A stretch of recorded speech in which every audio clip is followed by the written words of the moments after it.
It's Wake Up Wyoming with Glenn Woods. Weekend.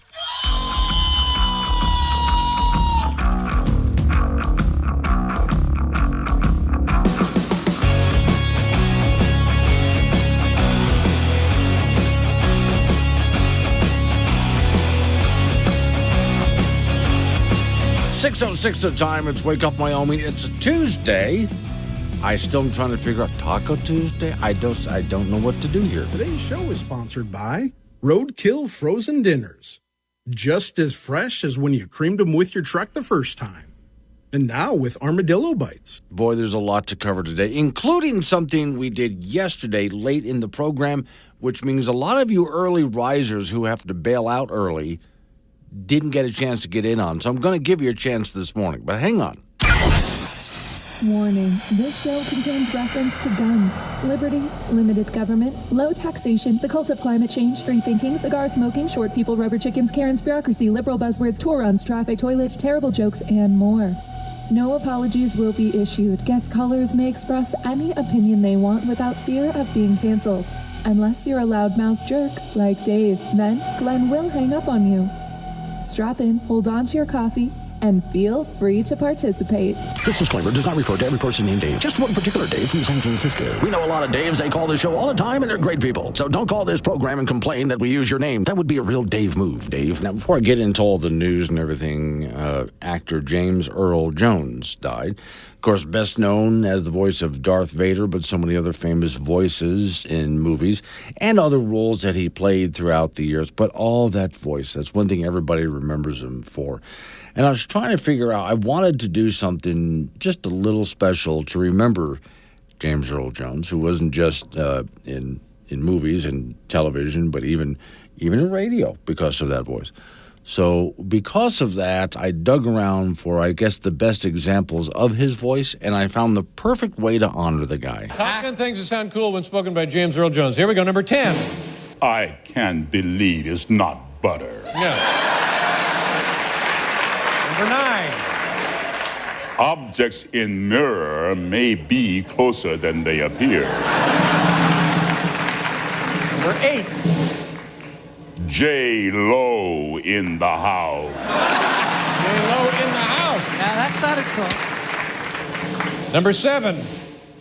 Click here now for the hottest sex sites on the web.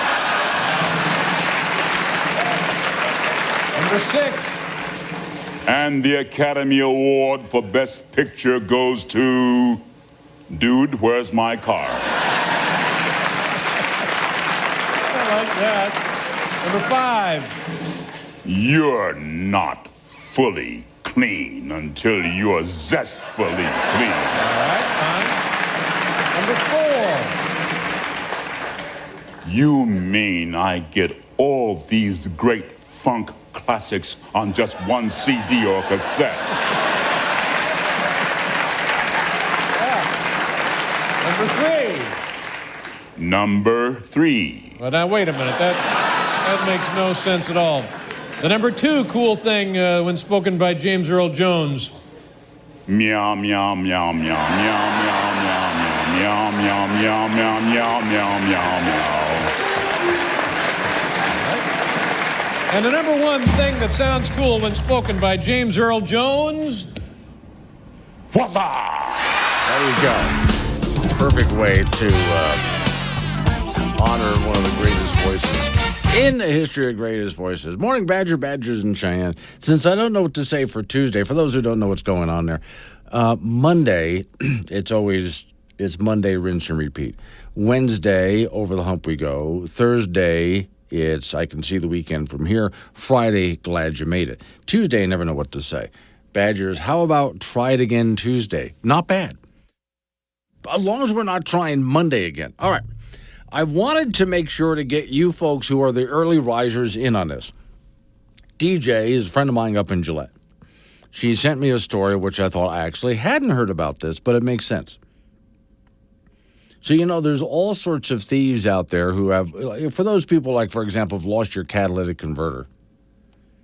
There's a lot of elements in there that could sell for a lot of money. And I know Cheyenne had a problem, probably still has a problem with that.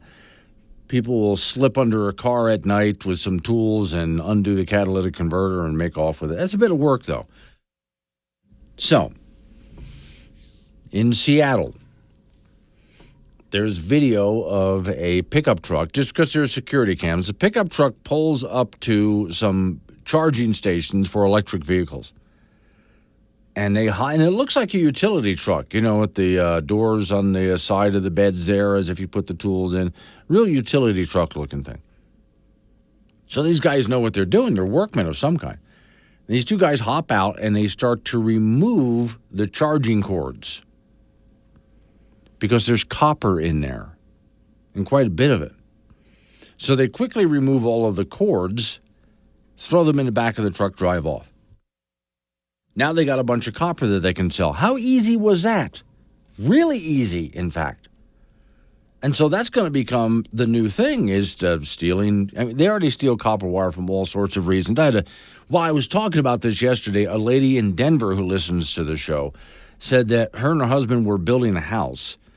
And the house was getting ready for inspection, the electricity was going to be turned on, all that. They go to turn the electricity on, and there's no wiring in the house. That's because thieves came in the night and removed all the copper wiring from the house.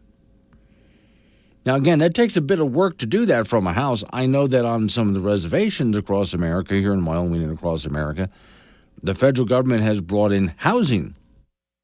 And all that happened was the houses were stripped for everything that could be sold, especially the wiring inside. A lot of copper there. That could sell for a pretty good price. So electric charging stations are going to have a problem. Now, here's my prediction about this. Here's how I think this is going to go down. It's not just the guys who show up in the middle of the night and steal copper like that. But you're going to have a story at some point. A truck pulls up that looks like it's a work truck to a charging facility. And some guys get out with hard hats on and some yellow vests, and they start working. And everybody's going to think, oh, these guys are here to work on the charging stations. And when they leave, it will be a while before people notice, hey, all of the cords are missing. How do we plug into our cars? That's going to happen. Now, the folks that I was talking to in the afternoon, later in the show yesterday, came up with some ideas. One was, what if we attach a charging cord to the electric vehicle? Someone even suggested have it retractable, and then you pull the cord and plug it into the charger. My answer to that is, yeah, but then the person who has the cord in their electric vehicle is going to get mugged. So they're still going to go after that. People are still going to lose their cords. What if we made a charging station where you can just put your car on top, just pull onto it? Like I have at home a docking station for my cell phone.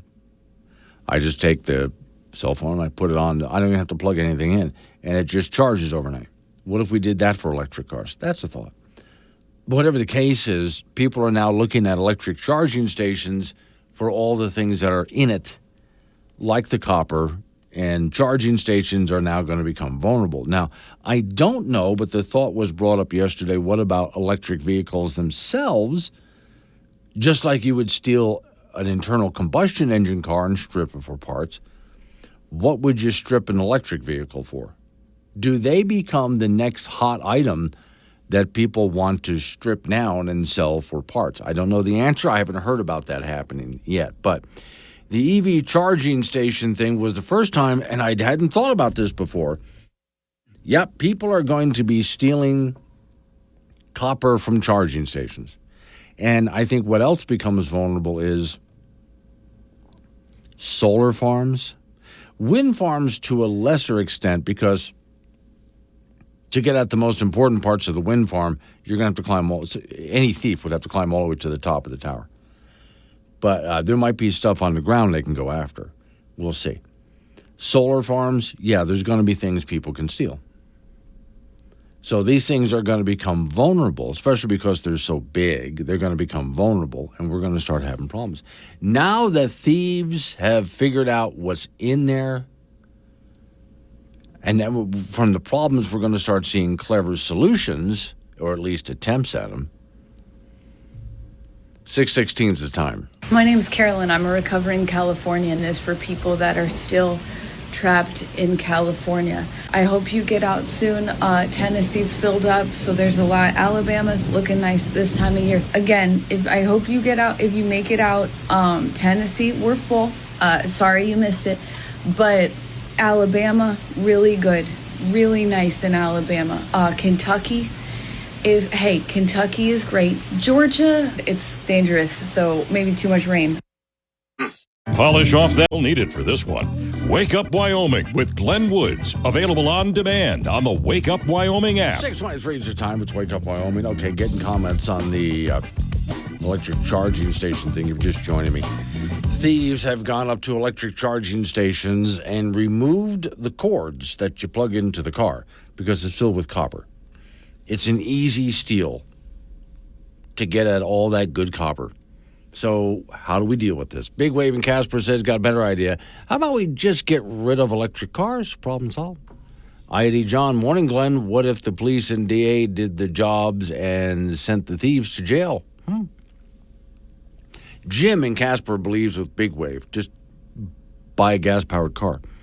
There, we're all driving gas-powered cars. You don't need those electric charging stations. Then they can save all that copper and use it for something we actually would like to use copper for. So, okay, just some of the solutions of what we do. I know that there's no way that we can have security guards. Well, wait a second now. Let me back up. Right now, we can have security guards at every electric vehicle charging stations because we don't have that many stations out there, despite how much money government has spent on getting us charging stations. Government has spent billions of dollars, billions,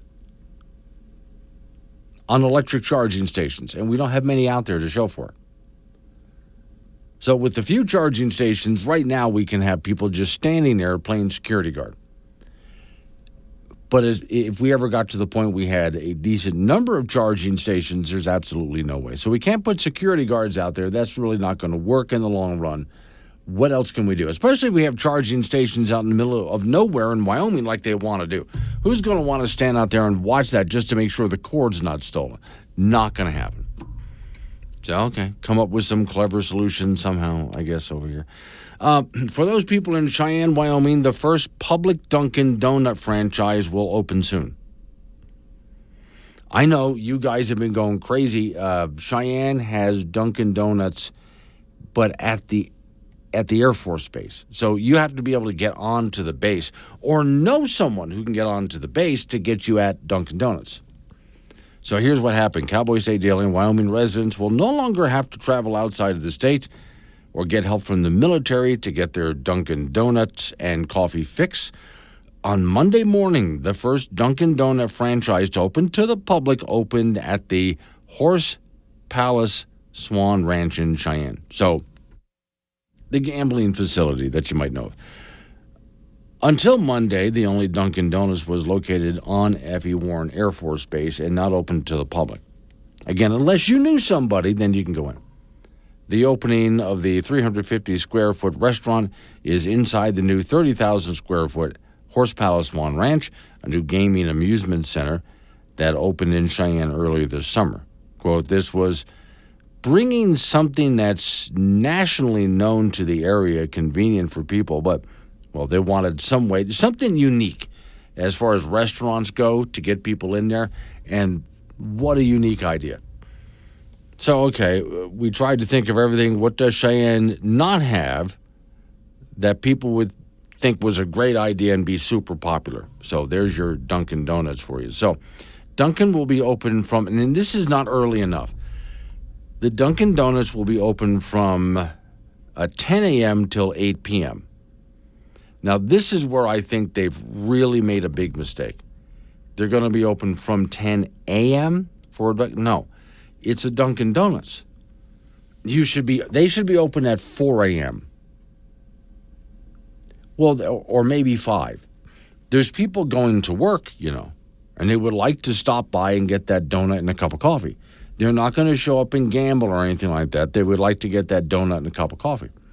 Plenty of other great donut places that make fresh-made donuts in Cheyenne, Wyoming. But for the Dunkin' fans out there, sorry, you're going to have to wait until 10 a.m. to go ahead and get your donut and coffee fix. For those people who want to go ahead and do it, and there are people who do want to go out and do that, that's absolutely fine. Go ahead. But that's just too late in the morning for me anyway. So, all right, you finally got your Dunkin' Donuts. Congratulations, Cheyenne, Wyoming. Now, what's the next big, great thing that you want? All right, I do have a story coming up. Tri-State gets about $679 million from feds to transition from coal-fired power plants. Once again, your federal government with money they don't have, trying to manipulate the marketplace to get us out of the coal-fired power plant business. How's that working for them? Especially here in the state of Wyoming. We'll talk about that right after some local news. After local news, update on your weather forecast, and you and I get back into it again. 888-97 Woods, the phone number, by the way, 888-97-WOODS. Dawn Day's extended weather forecast is at 6:45. Let's Wake Up Wyoming.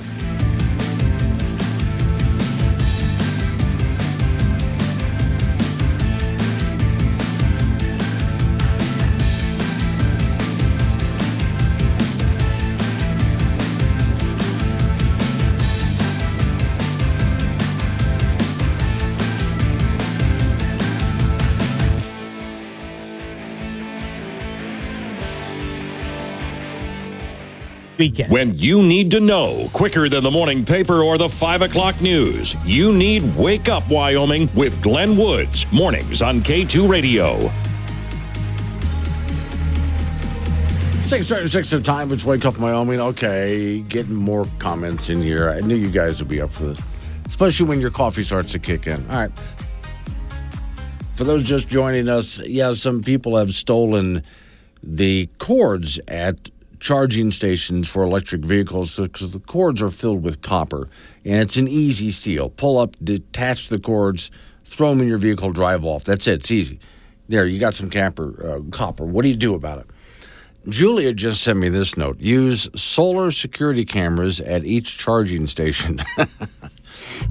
Well, you have to. You can't possibly use security cameras that are run by, coal, for example, from a coal-burning power plant, even though that's effectively what an electric vehicle is a coal-burning car. But, okay. Oh, and I was asked yesterday, what if the guys who, since someone suggested just have a cord that runs from the electric vehicle to plug into the charging station, and I said, well, the guy driving the electric vehicle would get mugged anyway. So either way, that cord's going to get stolen. Well, those guys need to step up and, maybe they need to be packing heat. Maybe they need to be open carry, something like that. There's the problem, though. They're driving Teslas. Those guys don't have guns. What's your biggest ick in a guy? Probably when they drive like a Tesla or any type of electric car. Why? I don't know. I'm not really into feminine guys. They need to be masculine. And it's feminine to drive a Tesla? It's not very manly when your car doesn't make any noise. Okay, so moving on. I did come across this story. Let me see. This is another Cowboy State Daily story. It says Tri-State Generation and Transmission Association, a 41-member co-op in 4-state region that includes parts of Wyoming, has received $679 million from federal rural electrification program aimed at boosting what they falsely claim is renewable energy, wind and solar, to support the retirement of coal-fired power plants. Now, once again, this is not a free market idea to continue to pour money into something that's failing in the hopes that it replaces something that works. That's not what the free market economy is supposed to be doing. The money came from the U.S. Department of Agriculture's Empowering Rural America program, which is designed to help rural cooperatives like Colorado-based Tri-State with a transition to wind and solar. Now, what would be happening if the subsidies weren't there? How many wind turbine farms would be out there, how many solar farms would be out there right now. Yeah, and you know what's going to happen when the money runs out. Right, we're going to end up with a bunch of dead wind and solar farms because the money ran out.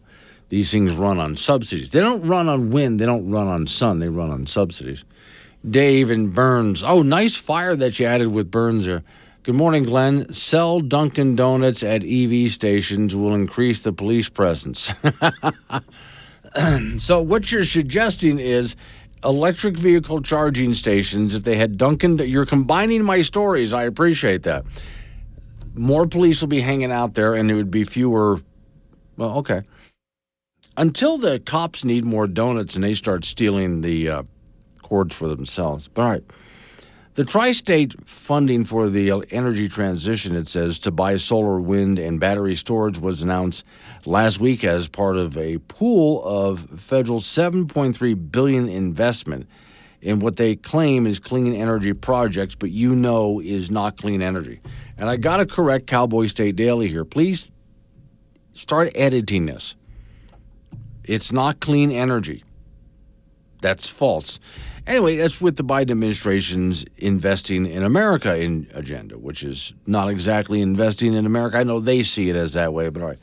This is the latest investment in rural electrification since President Franklin D. Roosevelt unveiled his New Deal policies to put the country out of the Great Depression by the 1930s, which, by the way, didn't work. Yeah, he made the Great Depression worse by doing this, not better. And for those who say the Great Depression ended because of World War II, no. The Great Depression was made worse by World War II. It didn't end until quite some time after. Tri-State's application for the money, that program, was for 18 projects to be located in 4 states and territory: Arizona, Colorado, New Mexico, Nebraska, and Wyoming.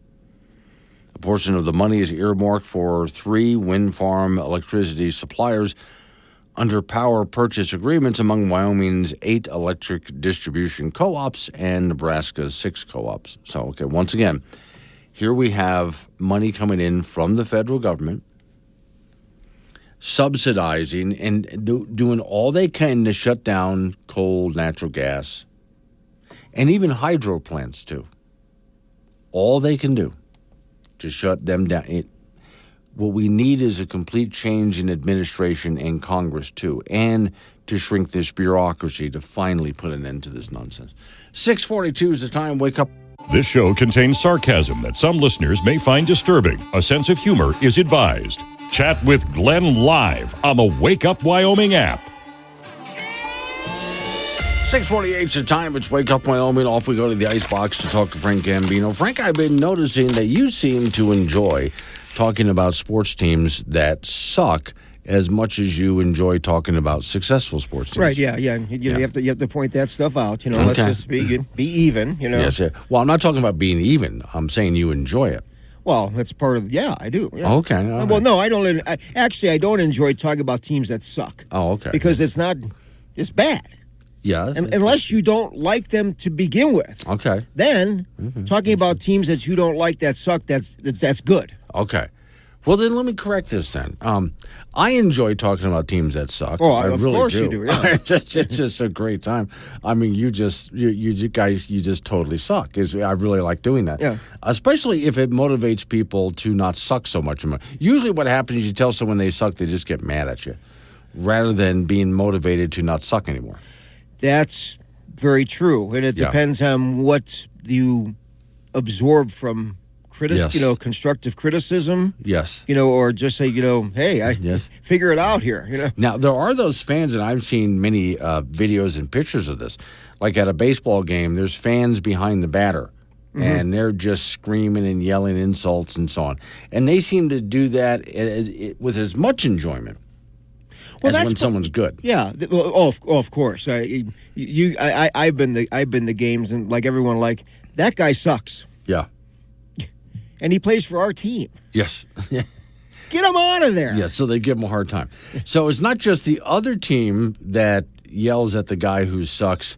It's their own team yells at their own guy. Their own fans will jump on. And then when they do something right, finally everyone goes, Yay! Yeah, it's about time. It's the Bronx cheer. Yay, you actually did something right. You finally got lucky there. And then there's the next thing. When a guy who sucks finally does something right, they don't give him credit for doing something right. Because you should have been doing that all along. Yeah, all along. So you finally got one thing right. Congratulations. Hey, could you do that all the time? Hey, progress is progress. Yes. And then maybe if you did that all the time, we might actually like you. See? Yeah, there you go. All right. All right. The Wyoming Cowboy football team back at it on the practice field, getting ready for BYU and Laramie on Saturday night. After two awful performances so far this season at Arizona State and Idaho, these practices have got to be productive and correct a multitude of mistakes. And we'll see if the team looks better coached this week, and are the players absorbing what the coaches are talking about.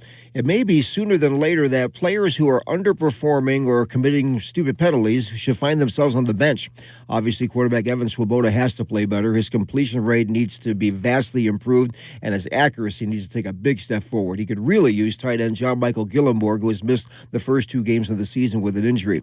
Swoboda also needs some help from the offensive line, allowed 4 sacks last week. The defense, who has more than a few returning starters coming back from a year ago, they look bad in the first half of that 17-13 loss to Idaho on Saturday. Much better in the second half. No wonder BYU is 10.5-point favorites in the game, and that's a 7 o'clock start from War Memorial Stadium. We'll have that for you on K2 Radio in Casper and KOWB in Laramie. In the NFL, former Wyoming Cowboy star and Buffalo Bill quarterback Josh Allen has been cleared to play this week against Miami. He had 2 TD passes and 2 rushing touchdowns in their 34-28 win over Arizona, but hurt his wrist on that second TD leap in the end zone near the end of the game. Allen has not missed a game due to an injury since his rookie season. Division I volleyball, the Wyoming Cowgirls posted 3 wins in Ohio last week at a tournament, beating Texas Rio Grande Valley, Akron, and Cleveland State to get to 5-0. Cowgirls will be at the University of Colorado tournament Friday, Saturday, and Sunday. Junior college volleyball, Casper College has really struggled. They're 2-10 on the year and did not win a single set in 4 matches in Twin Falls, Idaho last week,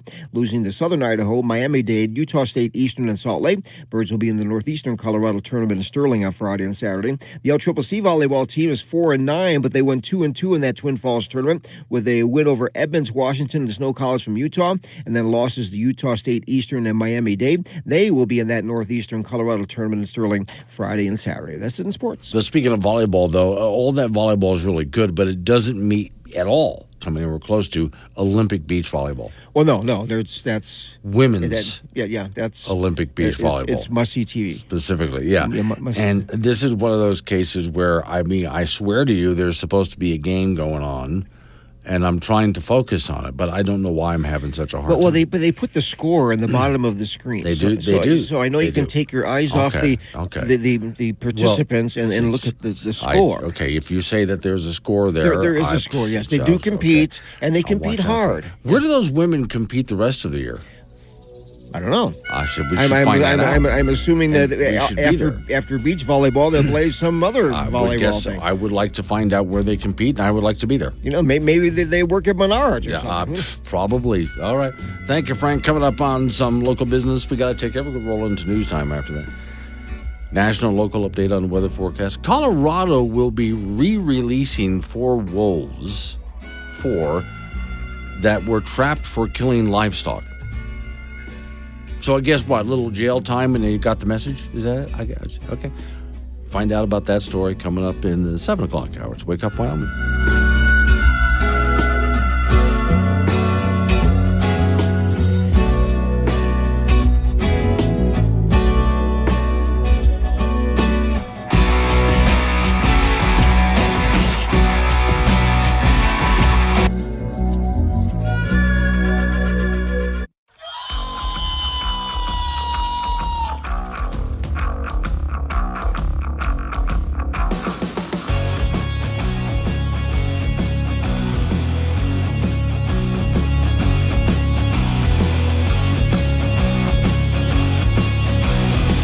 7:06 the time. It's Wake Up Wyoming. My name is Glenn Woods. Thanks for joining me. It is Tuesday. I'm getting suggestions on what to say for Tuesday. I haven't really selected one yet, but I'm working on it, I swear. Today's show is sponsored by Roadkill Frozen Dinners. Just as fresh as when you creamed them with your truck the first time. and now with armadillo bites. So, message here from Chet in Yoder. Many Democrats love the Cheneys now. So, if you had missed this, Liz Cheney on the weekend talk shows. That you have had policy disagreements with Harris. You still have policy disagreements with Harris. But she has moderated her positions on a whole range of issues from where she was just a few years ago. Did those moderations and the efforts to present kind of a moderate face at the Democratic convention, did that make the decision to endorse her easier? I have never viewed this as a policy election. Right. But I think that it's a very important point. If you look at Vice President Harris's speech, for example, at the Democratic convention, it is a speech that Ronald Reagan could have given. It's a speech that George Bush could have given. It's very much an embrace and an understanding of the exceptional nature of this great nation, a love of America. Yes, okay, so that, and we're supposed to believe that Harris has that great, okay. And Democrats are supposed to buy into the idea of a Ronald Reagan America. They hate Ronald Reagan. They hate the guy, but okay. Keep pushing, keep trying. So, all right, it's something I wanted to get into. I got a question for Colorado. And by the way, I don't mean for the people down there in Colorado, because there's a lot of Colorado listeners to this program. A lady from Denver sent me a text yesterday, in fact. So it's not you that I'm asking this of. From Cowboy State Daily, Colorado will re-release at least 4 of a pack of 6 wolves that was captured and placed in captivity after numerous sheep and cattle were killed, and probably led by the pack leader that they have there. So they're going to re-release them. So I wonder, what is that time served? That after spending some time in wolf jail, if you want to call it, that's what it is. So after spending some time in wolf jail, then the wolves are re-released. Time off for good behavior, I guess? Do you think they've been rehabilitated? They get it now? If you go out and kill a bunch of sheep like that again, then, well, you're going to do more time, pal, and maybe a little bit of hard labor. How about that? Is that what we're doing here? So the pack leader, an adult male, died in captivity, the story says. The other pack leader, a female, and her 4 pups are still alive and being held at an undisclosed location. The pups are about 4.5 months old. Once they reach adult size, the story says, they plan to re-release them. No details were given on exactly when that might take place. What I want to know is, where exactly are they going to re-release them? Around the same area where they were before, near farms and ranches like before? It's thought that the lead male, says the story, was responsible for most, if not all, of the attacks on the sheep and cattle in Colorado's Middle Park program, which promoted to capture the pack. So the gentleman speaking to Cowboy State Daily said he didn't disclose any further details about the location or size of the facility where the wolves are being kept and fed roadkill and big game carcasses. There's homeless people that need the roadkill. I mean, why are you feeding it through? Okay, anyway. The facility's location is being kept secret to protect the wolves as well as the privacy of the property owners. I'm looking at this saying, the wolves are treated better than the people of Colorado. I'm just saying. The wolves are known as the Copper Creek Pack, and their pups were, you know what this reminds me of? Actually, there's a lot of illegal immigrants that came across the southern border and are now living in Colorado. And when they're caught committing some crime, some really horrible crime, they are arrested and after a short while behind bars, re-released back to the public. So it's the same thing, isn't it? Same program. Colorado outdoorsman Mike Usalvage caught a video of the 3 pups last month, healthy, doing fine. The wolf that died had numerous injuries to one leg when he was captured, but it wasn't clear if that was the cause of death. The wolf wasn't hurt during capture, they say. Okay, let's see. Second wolf death so far.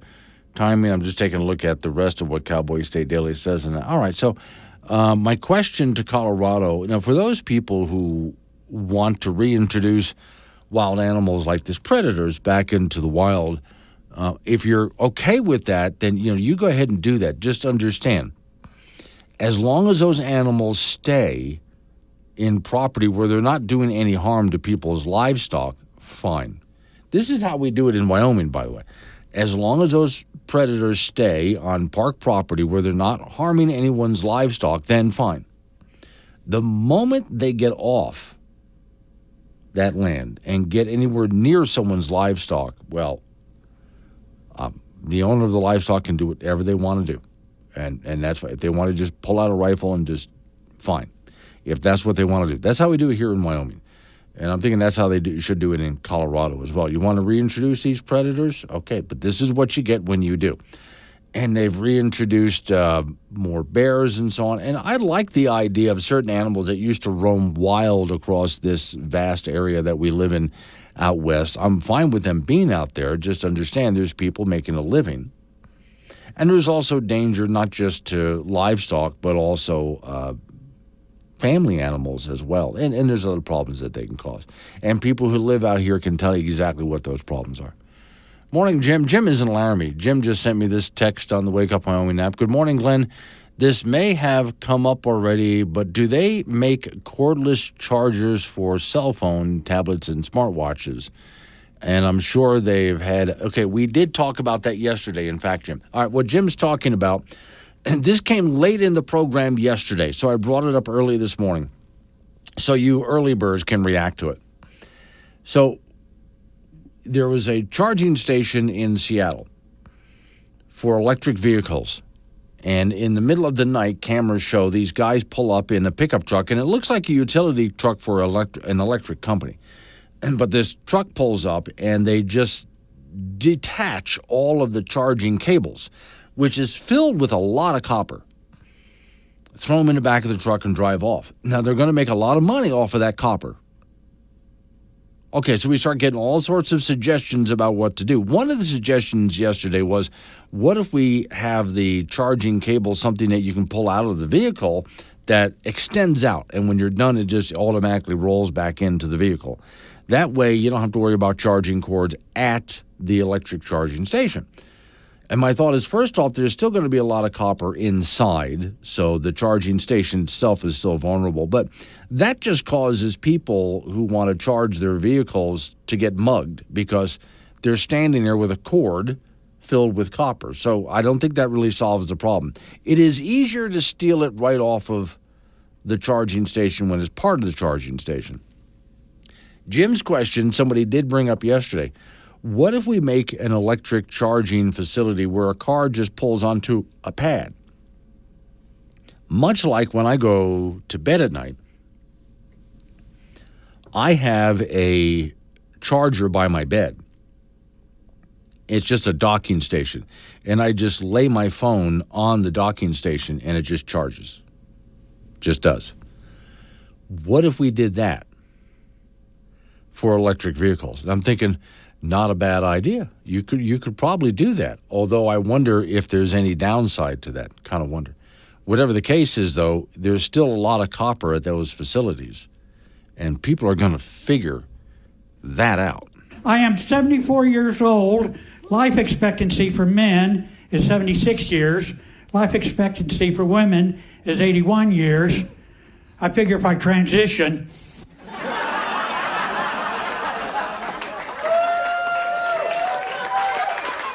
Download the Wake Up Wyoming mobile app. Listen anywhere and chat live with Glenn during the show on AM 1030 K2 Radio. 7:21 is the time. It's Wake Up Wyoming. See a couple of notes I'm getting from people off the Wake Up Wyoming app. There's Dave in Torrington who says, good morning, Glenn. Only one thing to say on Tuesday, Taco Tuesday. My wife had a student several years ago who said her favorite holiday is Taco Tuesday, which is nice because you can celebrate that once a week. So you have to wait a whole year. Like other lame holidays where you have to wait a whole year for the thing to come around again. That one you celebrate once a week. Big Red in Hot Springs, what about those vacuum robots? Speaking of electric vehicles, they just drive onto a port that plugs themselves in. Well, yeah, they either plug themselves in or In fact, you don't even have, put it this way, my charging station at home for my phone, I just put it on and the phone recognizes that it's going to be charged, and there's a connection where there's not actually two things connecting. But you could make something on a back of an electric vehicle. Here, I'm just thinking out loud here. Imagine, let's say you lift the license plate and there's a couple of connectors back there. And you can even pull straight in. You don't have to back in. Just lift the license plate in the front and there's a couple of connectors there. And you pull up to the charging station where there's the opposite of those connectors. And they don't have to be things that click together. They can just touch. And you bring those two together and the car's charging. There you go. Now you don't have to plug in. Now, would there be problems with that? Probably. But somebody's going to come up with some kind of an interesting solution for this. All right. Ladies and gentlemen, sorry to do this to you. Kamala Harris. Ladies and gentlemen, words of wisdom from Kamala Harris. Ukraine is a country in Europe. She got that right. It's true. Next to another country called Russia. Russia is a bigger country. Russia is a powerful country. Yeah. Russia decided to invade a smaller country called Ukraine. So basically, that's wrong. That's wrong. That's bad. That's wrong. Bad Russia. Okay, so news networks trying to promote Kamala Harris. So here comes CNN once again. And they're trying to promote the whole idea of the climate crisis. Now, has Kamala Harris actually flip-flopped on a bunch of things? Well, yeah, but it always comes from her surrogates. It never comes from her. It's always from her surrogates, unless you heard her say something specifically. In most cases, it's released by other people, so she doesn't have to actually voice it herself. That way, there's deniability.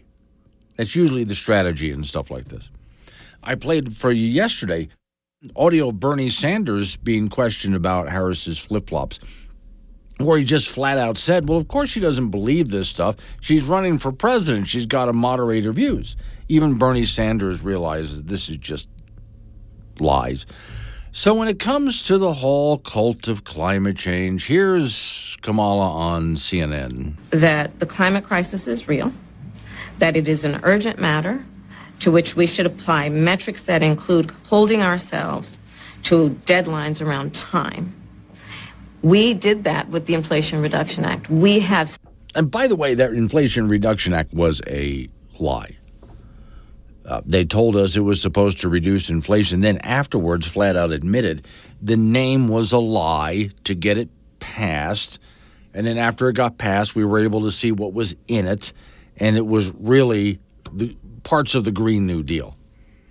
But she wants to spend trillions of dollars that we don't have, by the way, on fighting climate change. And it's an urgent matter, she said, to which we should apply metrics that include holding ourselves to a deadline. In other words, let's actually start to make deadlines to get certain things done at certain times.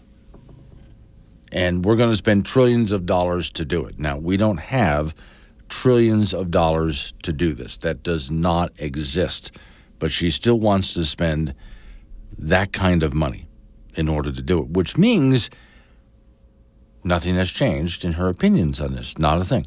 Because she just said that on CNN. Nothing has changed on her opinions on this, and yet she'll go ahead and say something else when the audience is different. I think this is going to depend on who she's standing in front of when she's asked a question like this. If she thinks it's a more liberal audience, she'll give the more liberal answer. If it's a more conservative office or audience, she'll flip-flop on this. Now, NPR has a new kind of eco-chaplain, National Public Radio, a new kind of eco-chaplain that's helping people deal with climate grief and depression. Now, this is from young people growing up hearing scary things from the cult of climate change. So they went ahead and hired somebody to help out. NPR's new eco-chaplain, a 21st century invention, the story says. And while no one knows exactly how many there are, these people, there's less than 100 of them. They recognize that people need some kind of counseling when it comes to, well, the fact that we're destroying our planet, we don't have long left. So it doesn't matter. You can get trained. Doesn't matter if you're Buddhist, Christian, Jewish, secular perspectives, whatever the case is. You can get trained to be an eco-chaplain and then go out and counsel people who are suffering from climate anxiety and climate grief. Now, this is supposed to be people who are going through the nonprofit end, working for different churches and organizations.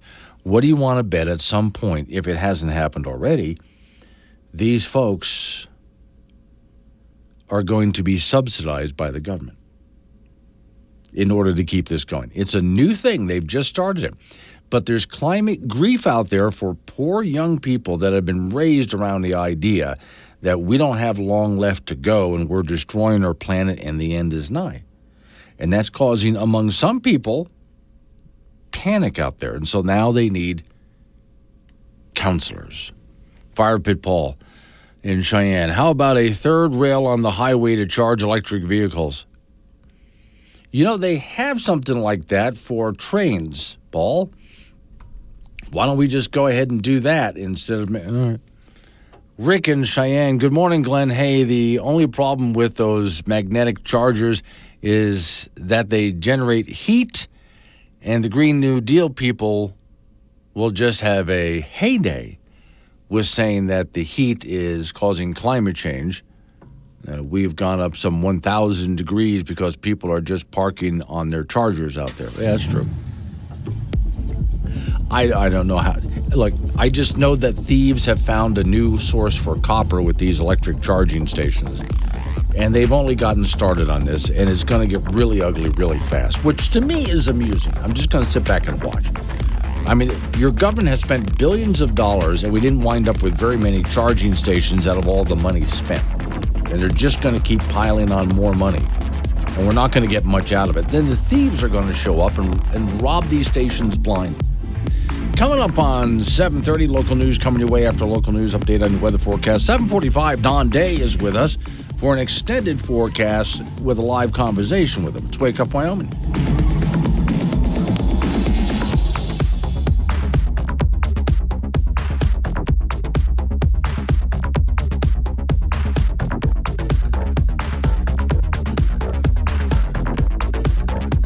Got something to say? Call 888-97-WOODS or chat with Glenn on the Wake Up Wyoming mobile app from K2 Radio. 7:36 the time. It's Wake Up Wyoming. Okay, I got to go back to the EV charging station because I'm getting so many comments on. By the way, 888-97-WOODS, the phone number. That's 888-97-WOODS if you want to call in on this or any other topic. So here's the deal. For those who didn't catch it yesterday or earlier this morning, some thieves pulled up to an EV charging station with a pickup truck. It looked like a utility pickup truck, like for an electric company. And it was at late at night, and the security cameras caught them, and they went to the EV charging stations and just disconnected all of the cords that you would plug into the car. Threw them in the back of the truck and drove off. That's a lot of copper. They just scored a lot of copper. They can make some money off of that. Okay, so how do we solve this problem? This is what we're having fun with. So, hey, you in Marbleton, morning. He said Tesla was working on a way to broadcast power without wires when he lost funding. Now, by that, I believe he means the original Tesla, not the auto manufacturer now, which is the case. Down in Colorado, Tesla did set up, not the company, the guy, did set up a device which was a big ball that he had put on a tower. And the idea is there would just be electricity in the air and it would just run things. But that idea didn't pan out. Chris in Cheyenne, make charging stations full service with an attendant there 24/7, like old-fashioned gas stations. And there's not many places left in America. There's a couple of states, I think, maybe two. I have to look that up because it's changed recently, where if you pull up to get gasoline, you can't pump it yourself. An attendant has to do it. In the meantime, the rest of the country is pumping their own gas and doing it just fine. But wouldn't it be funny that at a electric charging station, you have to have an attendant? So picture this, Chris. There's a charging station in Wyoming way out in the middle of nowhere, which is what they want us to do, by the way. They want us to have charging stations all over, and we're trying to explain to them this is a pretty big state, Wyoming is, landmass-wise. He had not a lot of people here. So you want to go ahead and put in a charging station out in the middle of nowhere, which will hardly ever get any use, if at all. So that means we're going to have an attendant out there if Chris has his way. Way out in the middle of nowhere. What a scary job that, and boring, dear God. But at least people won't be stealing all of the copper in those charging stations. Joey in Pine Bluffs, wouldn't the thieves stealing the copper from the charging station be considered a redistribution of wealth? I would think so, yeah. And so it's perfectly okay. They're robbing from the rich and giving to the poor, which is themselves. So I think it's perfectly okay to do this. Why not? Well, and not just the rich company that owns the charging station, but what about the rich people who have those electric vehicles? Rick and Cheyenne, hey, Glenn, how about we release the walls around those charging stations to protect a few things? Not sure what you mean by that. Fire Pit Paul wants a third rail on the highway to charge electric vehicles.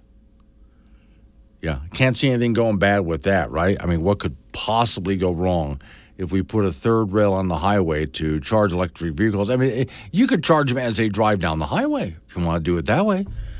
Why the hell not? But this goes back to, once again, your government put billions of dollars into these charging stations, and we haven't got very many charging stations out of it. It's not working out. In the meantime, the free market put gas stations all over the place. The free market did.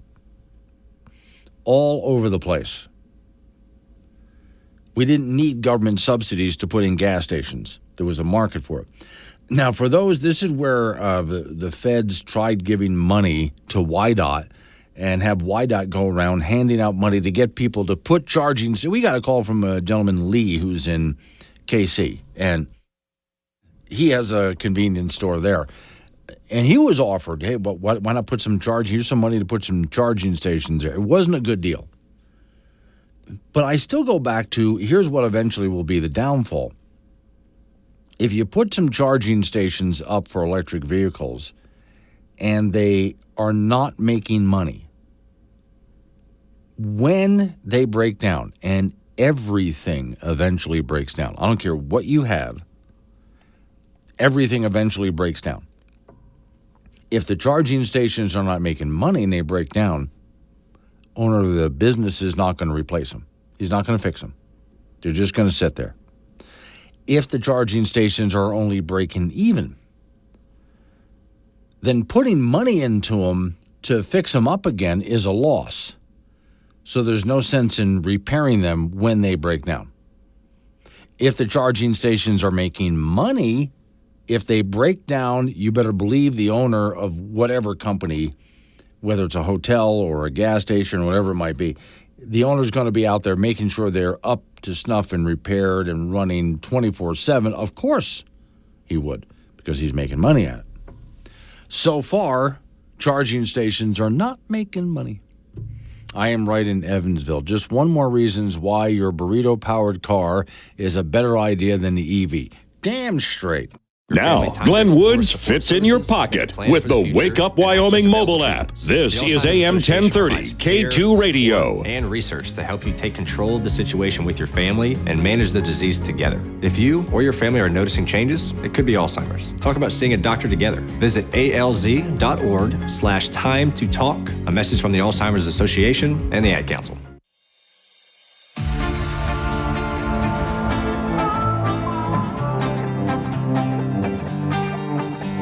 7:46 the time. Wake Up Wyoming. Off we go to talk to Don Day from Day Weather. So, Don, it's a good thing, and I'll ask you about it in just a moment or so, that you're going off on an adventure.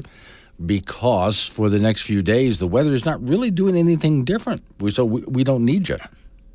Yeah, no, this is the time of year where you are correct. You don't. Well, a lot of people say you don't need a weatherman anyway, Right, but yes, this is a time of year where you just have really good stretches and quiet stretches, and it's nice because we all know that eventually this will all change. So I think it's really nice in this part of the country that after you kind of go through that summer cycle, you get this little mini summer pattern that's not really summer, it's not really fall yet. Being in between is actually quite good. And we're going to have just a little bit of coolness coming our way with maybe a shower or two.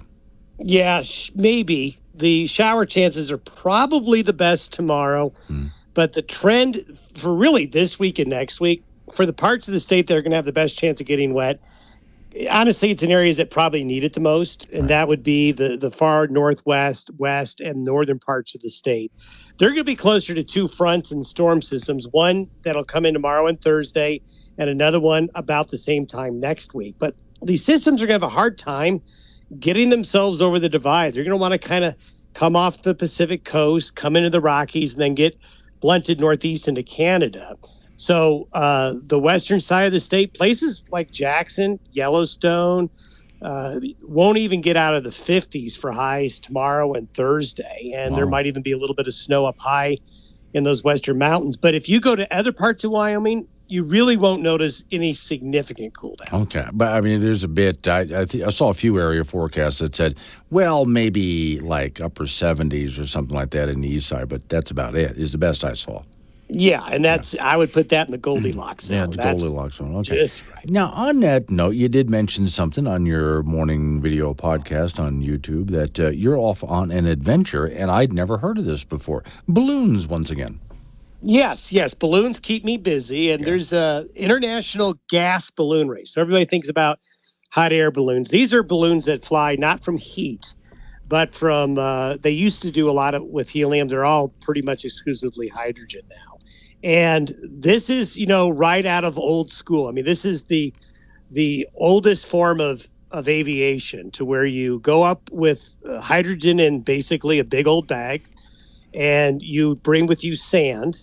And the goal of this flight is to fly as far as you can, fly farther than everybody else until you run out of sand, which is used as ballast. And this race has been held every year since, I don't know the exact year, but going back to the early 1900s, only, things like world wars did kind of cancel them for a few years, but it's the oldest standing aviation race. So it's not necessarily racing, ones against each other. It's kind of a distance thing and time, and it takes a lot of skill on the pilot side, and it's extremely weather sensitive. And there's 3 teams from the United States who are competing. So it's the Super Bowl of ballooning events. Okay, so there are 2 questions here. So you're just brought in as the weatherman, not a balloonist? No, yes, I will be firmly on the ground. Firmly on the ground, okay. Yes. Next thing is, and where can I go to track this? If you just put in a search engine, 67th annual Gordon Bennett. It's named after a guy named Gordon Bennett. Okay. And it's out of Munster, Germany. Okay. That sounds like a great time. Have fun, man. I will. All right. Let's head on over to the icebox where Frank Gambino is waiting by.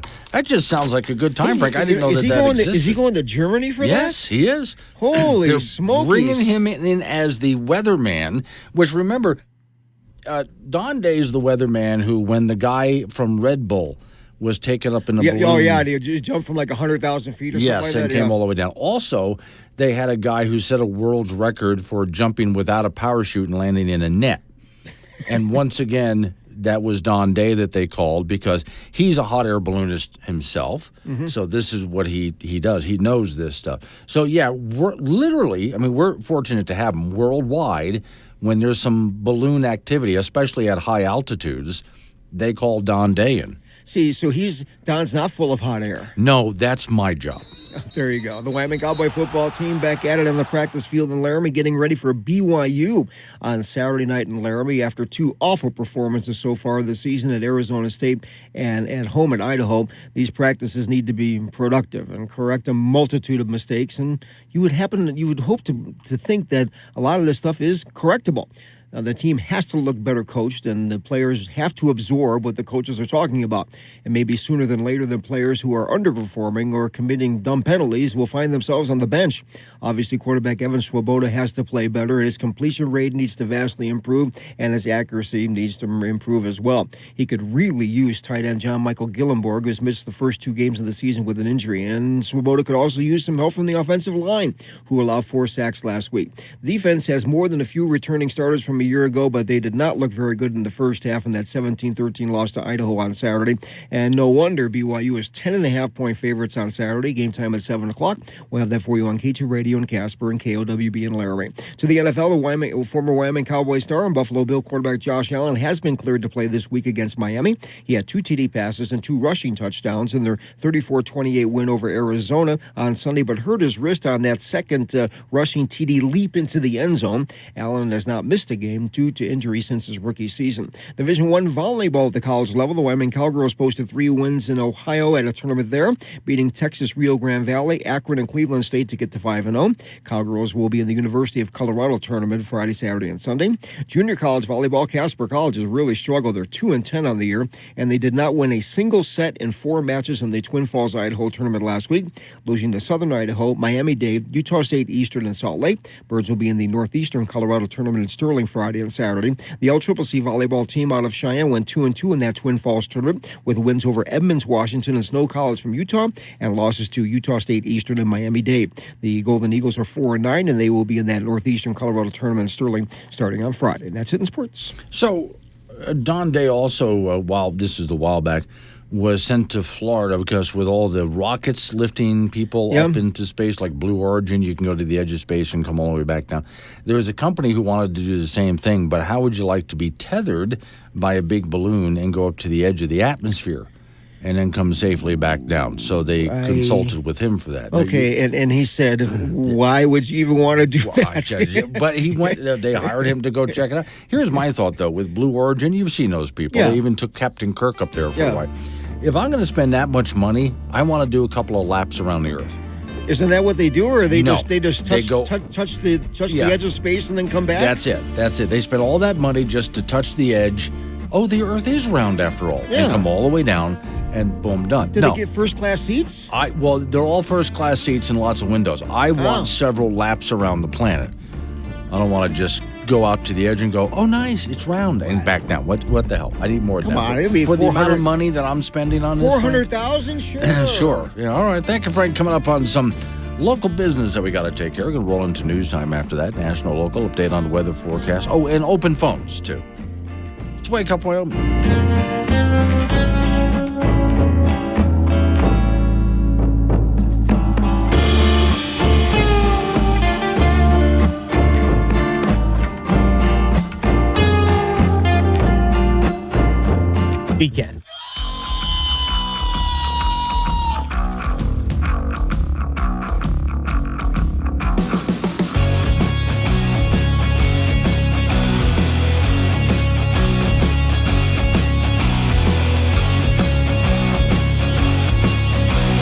8:06 the time. It's Wake Up Wyoming. It's Taco Tuesday. I'm trying that one to see if it fits.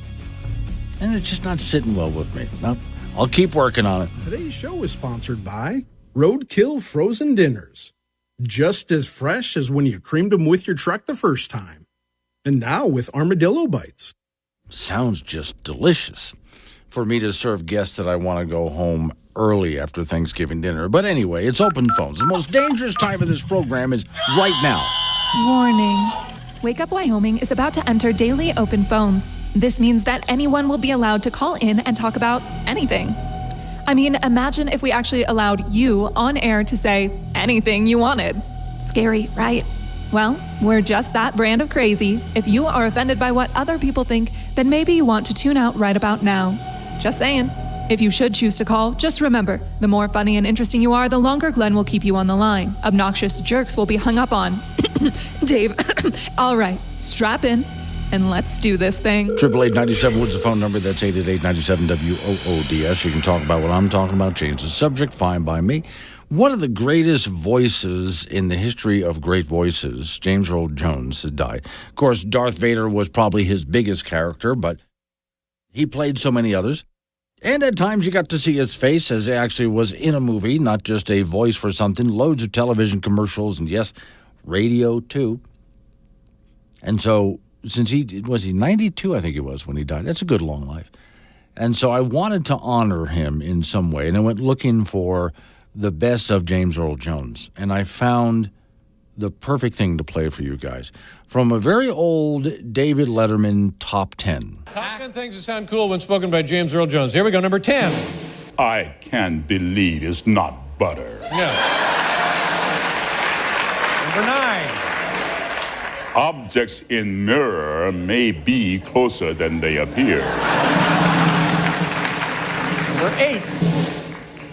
J-Lo in the house. J-Lo in the house. Yeah, that sounded cool. Number 7. Click here now for the hottest sex sites on the web. Number 6. And the Academy Award for Best Picture goes to Dude, Where's My Car? I like that. Number 5. You're not fully clean until you're zestfully clean. All right, fine. Number 4. You mean I get all these great funk classics on just one CD or cassette? Yeah.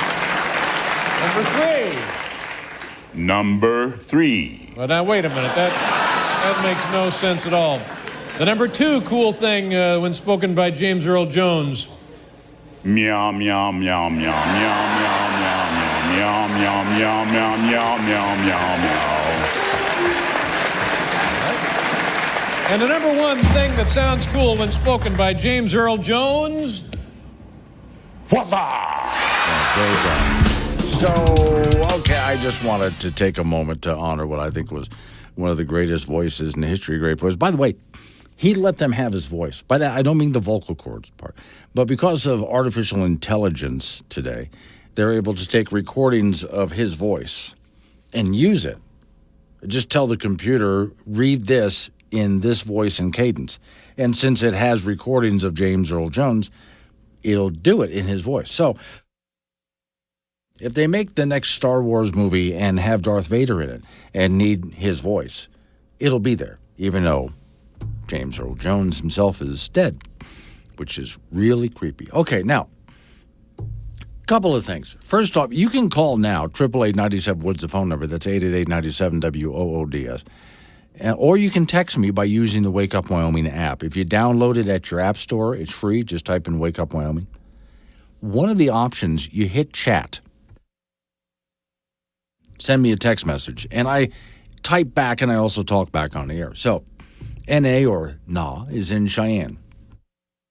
And he sends me this note. See, that he does that because people can also, you don't have to write your real name. You can make up a handle like an old CB handle. So he writes in, good morning, Glenn. We just drove back from Texas. So we went past a lot of wind turbines. Most aren't turning. Whole lot of government wasted money. In which case I responded to him, now exactly how are we supposed to kill birds if the wind turbines aren't turning? I would really, no, I would love to know that. I mean, we put all of this money into killing birds with wind turbines, and they don't even turn, so we can go ahead and do this? Birds, let's face it, they're annoying. They're everywhere, filling the skyways and dropping their little droppings on our automobiles, on our homes, and causing billions of dollars of damage every single year, eating gardens right down to the nub, including the seeds. And of course, we've all seen Alfred Hitchcock's movie, The Birds. Yes, birds cost the American economy billions of dollars every year in damage, and billions of dollars to our economy by slowing down traffic at airports, and even bringing down planes by dangerously flying into the engines. So how do we rid the skyways of these pesky creatures? We've found a way.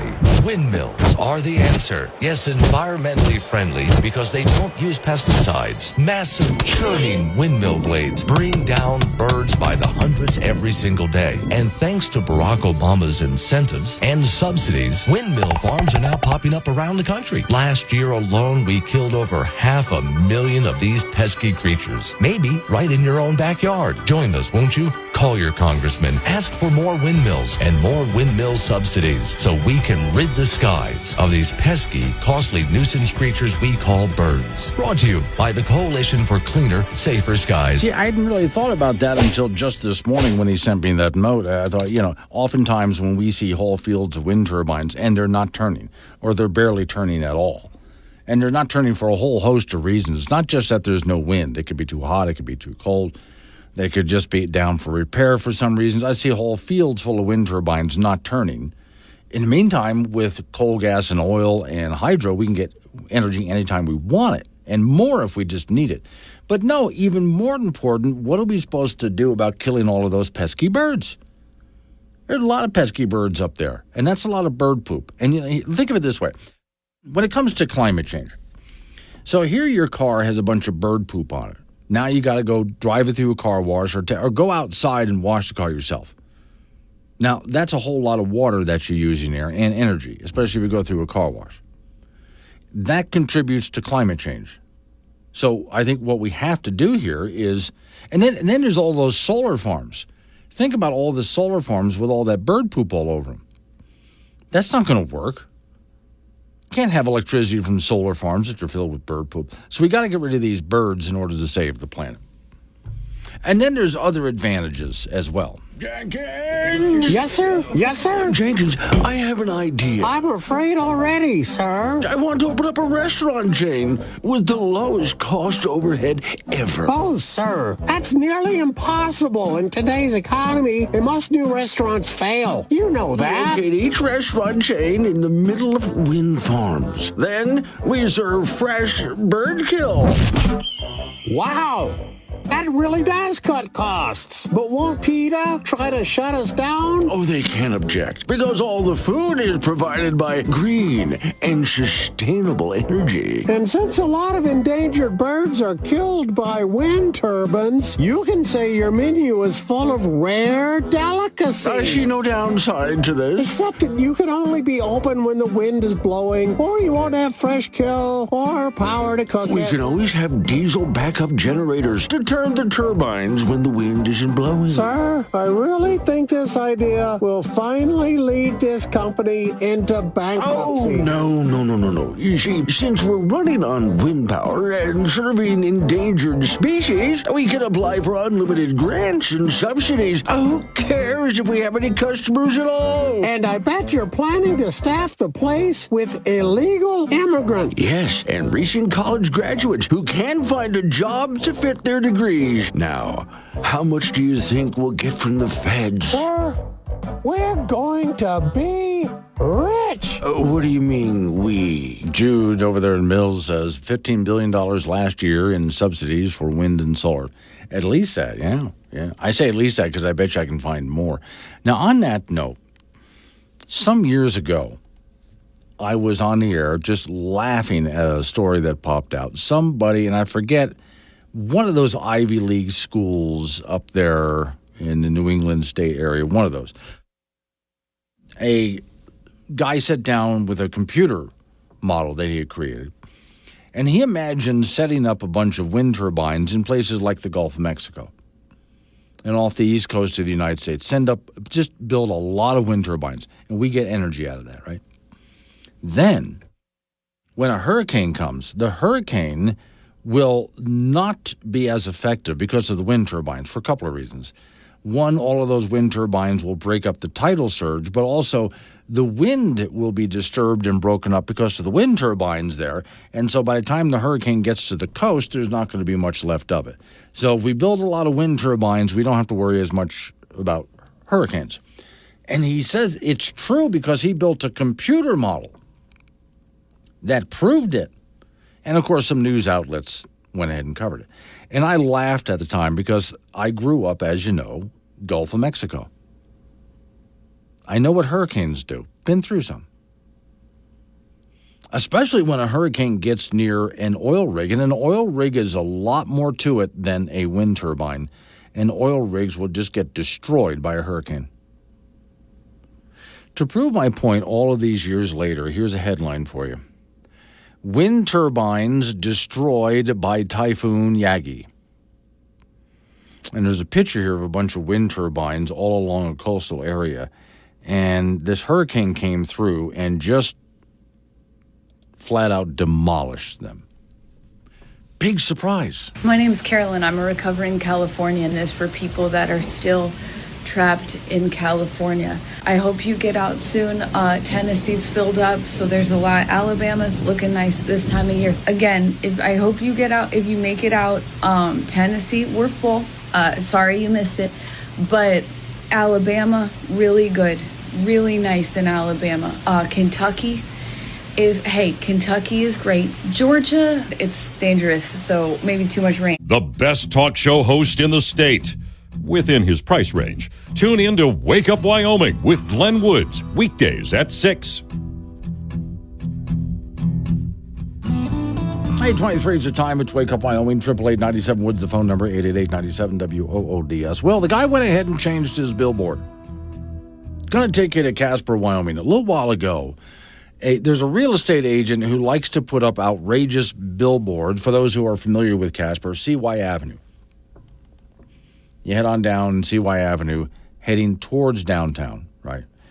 And as you're heading down CY Avenue, you'll see on your right-hand side, there's a billboard that sometimes it has, let's say, the real estate agents dressed up like superheroes from Marvel movies. Okay. Whatever to get people's attention. That's what he's after, billboards that get attention. So his original billboard said, moving to California? I'm sorry, I did that wrong. Moving to Canada? We can sell your home. And then there's a picture of Donald Trump and Joe Biden. What's I thought interesting about this, he's not taking sides. There are people that say, well, if so-and-so wins, I'm moving. I'm leaving the country. I'm going to Canada or wherever else. Well, after Joe Biden dropped out of the race, right away someone said to me, and I was already thinking it too, that, well, he's going to have to change that billboard. And people wondered if he would. Well, he did. Now he's got it on the side of the billboard if you're going the other way on CY Avenue. So for those who are familiar, after you pass the Ace Hardware store and you're heading westbound, keep looking on your left-hand side. Again, moving to Canada, we can sell your home. And there's a picture of Donald Trump and Kamala Harris. Clever billboard. And yes, there's always those people who swear, doesn't matter what the election was, so-and-so wins, I'm leaving. Let's go all the way back to the Obama administration. Are you a liberal who actually said out loud that you would leave the country if a Republican was elected president? I'm serving my ticket to get out of here if he wins, only because he probably have me deported anyway. If any Republican gets nominated, I'm going to move to Canada with my entire family. I'm sure you meant elected, not nominated. And you're sure Canada really wants you? Now, I know some of you are saying that you'll move to Canada. Please don't. Well, let it never be said that conservatives are not compassionate, because now a free service brought to you by Taxing the American People will help you move today with Move-A-Lib. With Move-A-Lib, we will arrive at your door the moment that the election is settled. Our fleet of Move-A-Lib professionals are anxious to get your sorry butt butts out of here immediately. Need more than one truck? Oh, for God's sakes, we'll take care of that for you. No problem. Can't afford a plane ticket? We'll put you on a boat. Just name a country and we'll provide all of the documentation to send you there as quickly as possible. Once you leave, you're not welcome back. And please don't let the screen door hit you on the way out. Call today. 1-800-MOVE-A-LIB. That's 1-800-MOVE-A-LIB. Reserve your moving van before November. Now, my thought is we shouldn't even ask. I mean, look, let's just go back to see all the people who said that they would leave the country if, for example, Trump was elected. They said, I'm leaving. Well, we shouldn't even need an invitation. We're just going to show up. Look, this is Wyoming. We have vehicles. We have trailers. We have trucks. We got it all. So we're just going to show up and pack up their houses and them.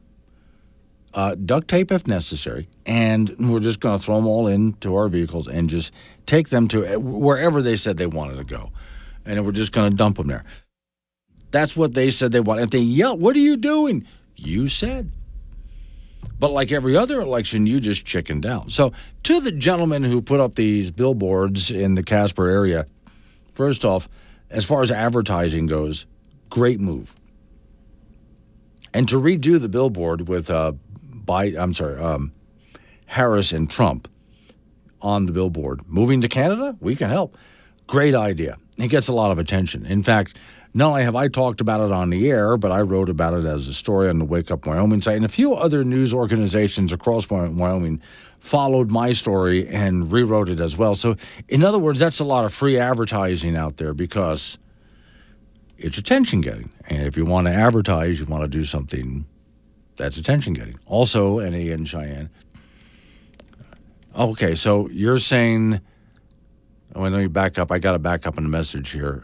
You did live there or you live there now? Let me go ahead and double-check. I grew up in Glendo. I know you like the place. Yes, I do like Glendo. I saw the eclipse there from the other side where there weren't any people. And I boated there. But also, I love that little Glendo airstrip. Last weekend was the Glendo fly-in, which was a lot of fun this year. So, yeah, do like Glendo, Wyoming. It is a good place to go. Just relax. Easy to get to. I mean, just a nice little place. All right, coming up on some local business that we have to take care of. That's News Time. After News Time, update on the weather forecast. And you and I are going to get back into it again with a nice long segment of open phones. But you can interrupt me, even though I have a topic ready to go. 888-97 Woods, the phone number. That's 888-97 WOODS. It's Wake Up Wyoming.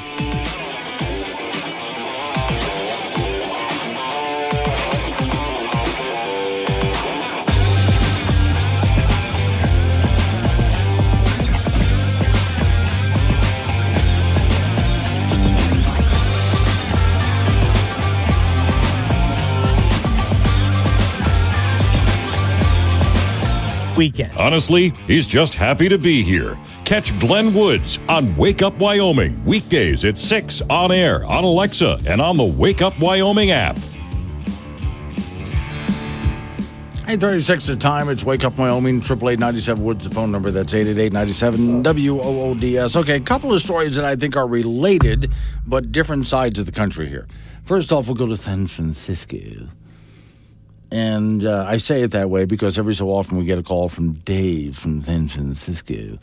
And Dave is snooty. So that's my snooty voice. And the reason that I hang up, he's the only person that I hang up on. And that's just because when he calls, he likes to tell us here in Wyoming why we are doing everything wrong, but they're doing everything right, even though their city, which used to be a great city, is just a mess. So let's go to San Francisco first. This is the opening for that. It's a sweet song. Sing along. If you're going to San Francisco, be sure to wear some flowers in your hair.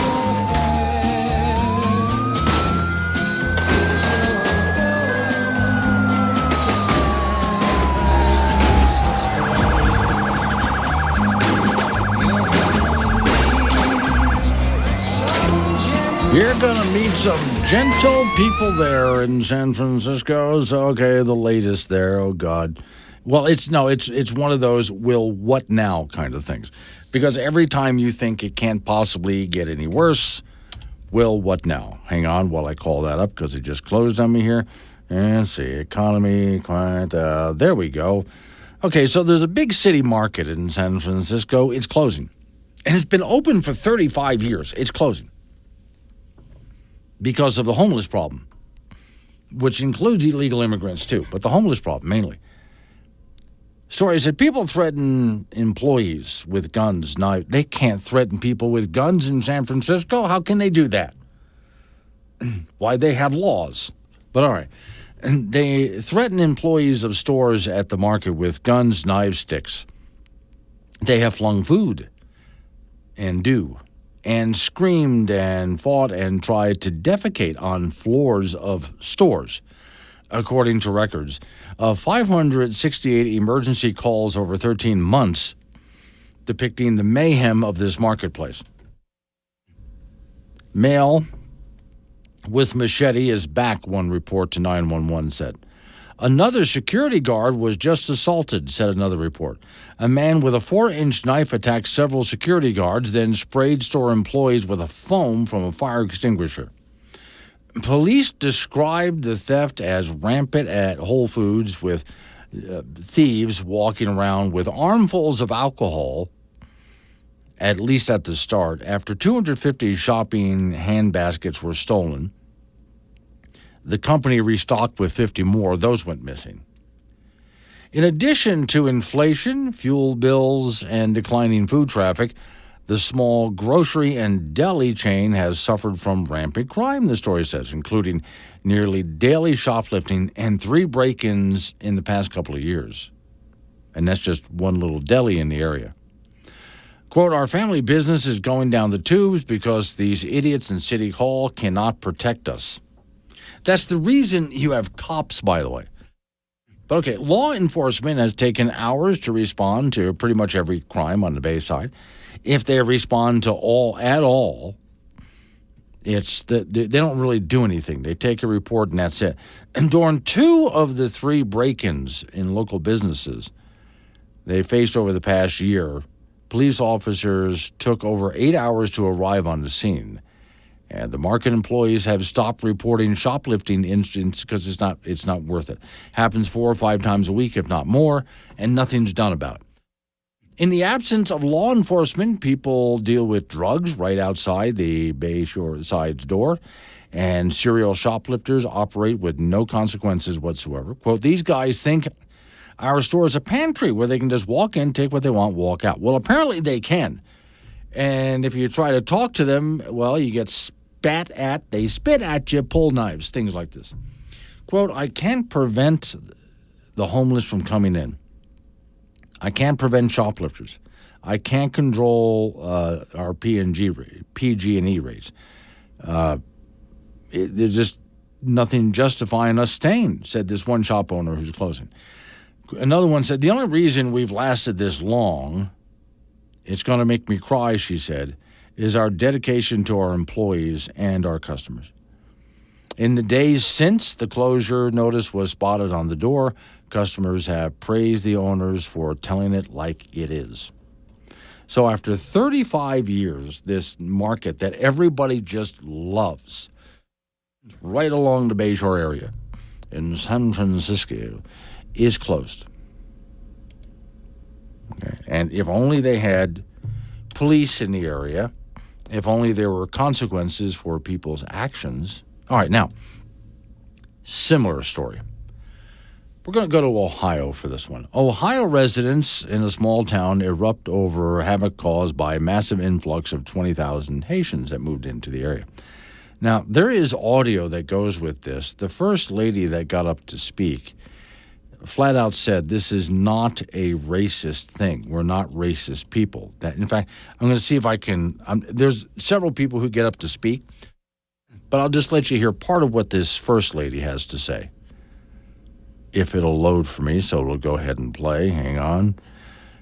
And I think she kind of nails it. Everybody else after this was, I think, redundant. Well, hang on. So what she's, I'll get it up for you. What she's saying basically, though, is they don't care about someone's race. They care about what's happening there in their own town, in their own neighborhood, where they can't even go outside anymore because of the influx of all of the people that have moved in, mostly Haitian, but have moved in from other countries, and are basically the new round of homeless in their neighborhood. Okay, I think I got her now. That has nothing to do with it. Color has nothing to do with what we're facing. It's culture.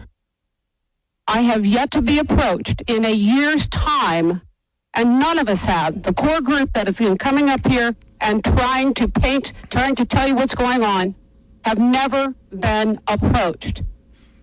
I don't think any solution is going to come out of that. We could have started in October and we'd be well ahead. Shame on you. Okay. And then everybody else kind of got up and said the same thing over and over again. So here's the story for you.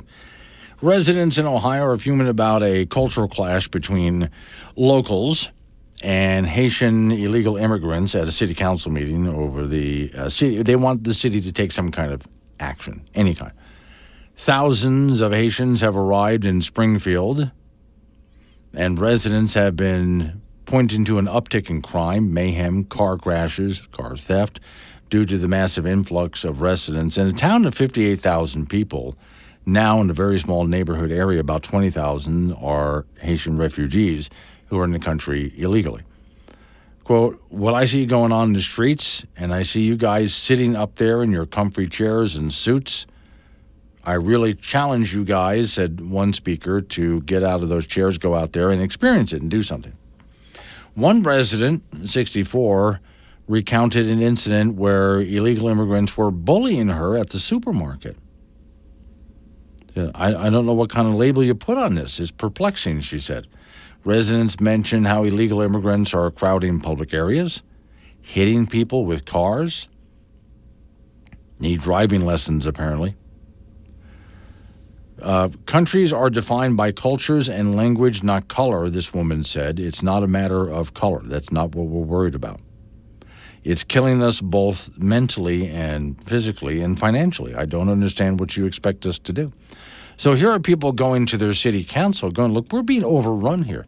And by the way, this is supposed to be another one of those little sanctuary cities where this is happening. Same thing happening in New York now. I've told you about that, where now 75% of the arrests in New York City are illegal immigrants.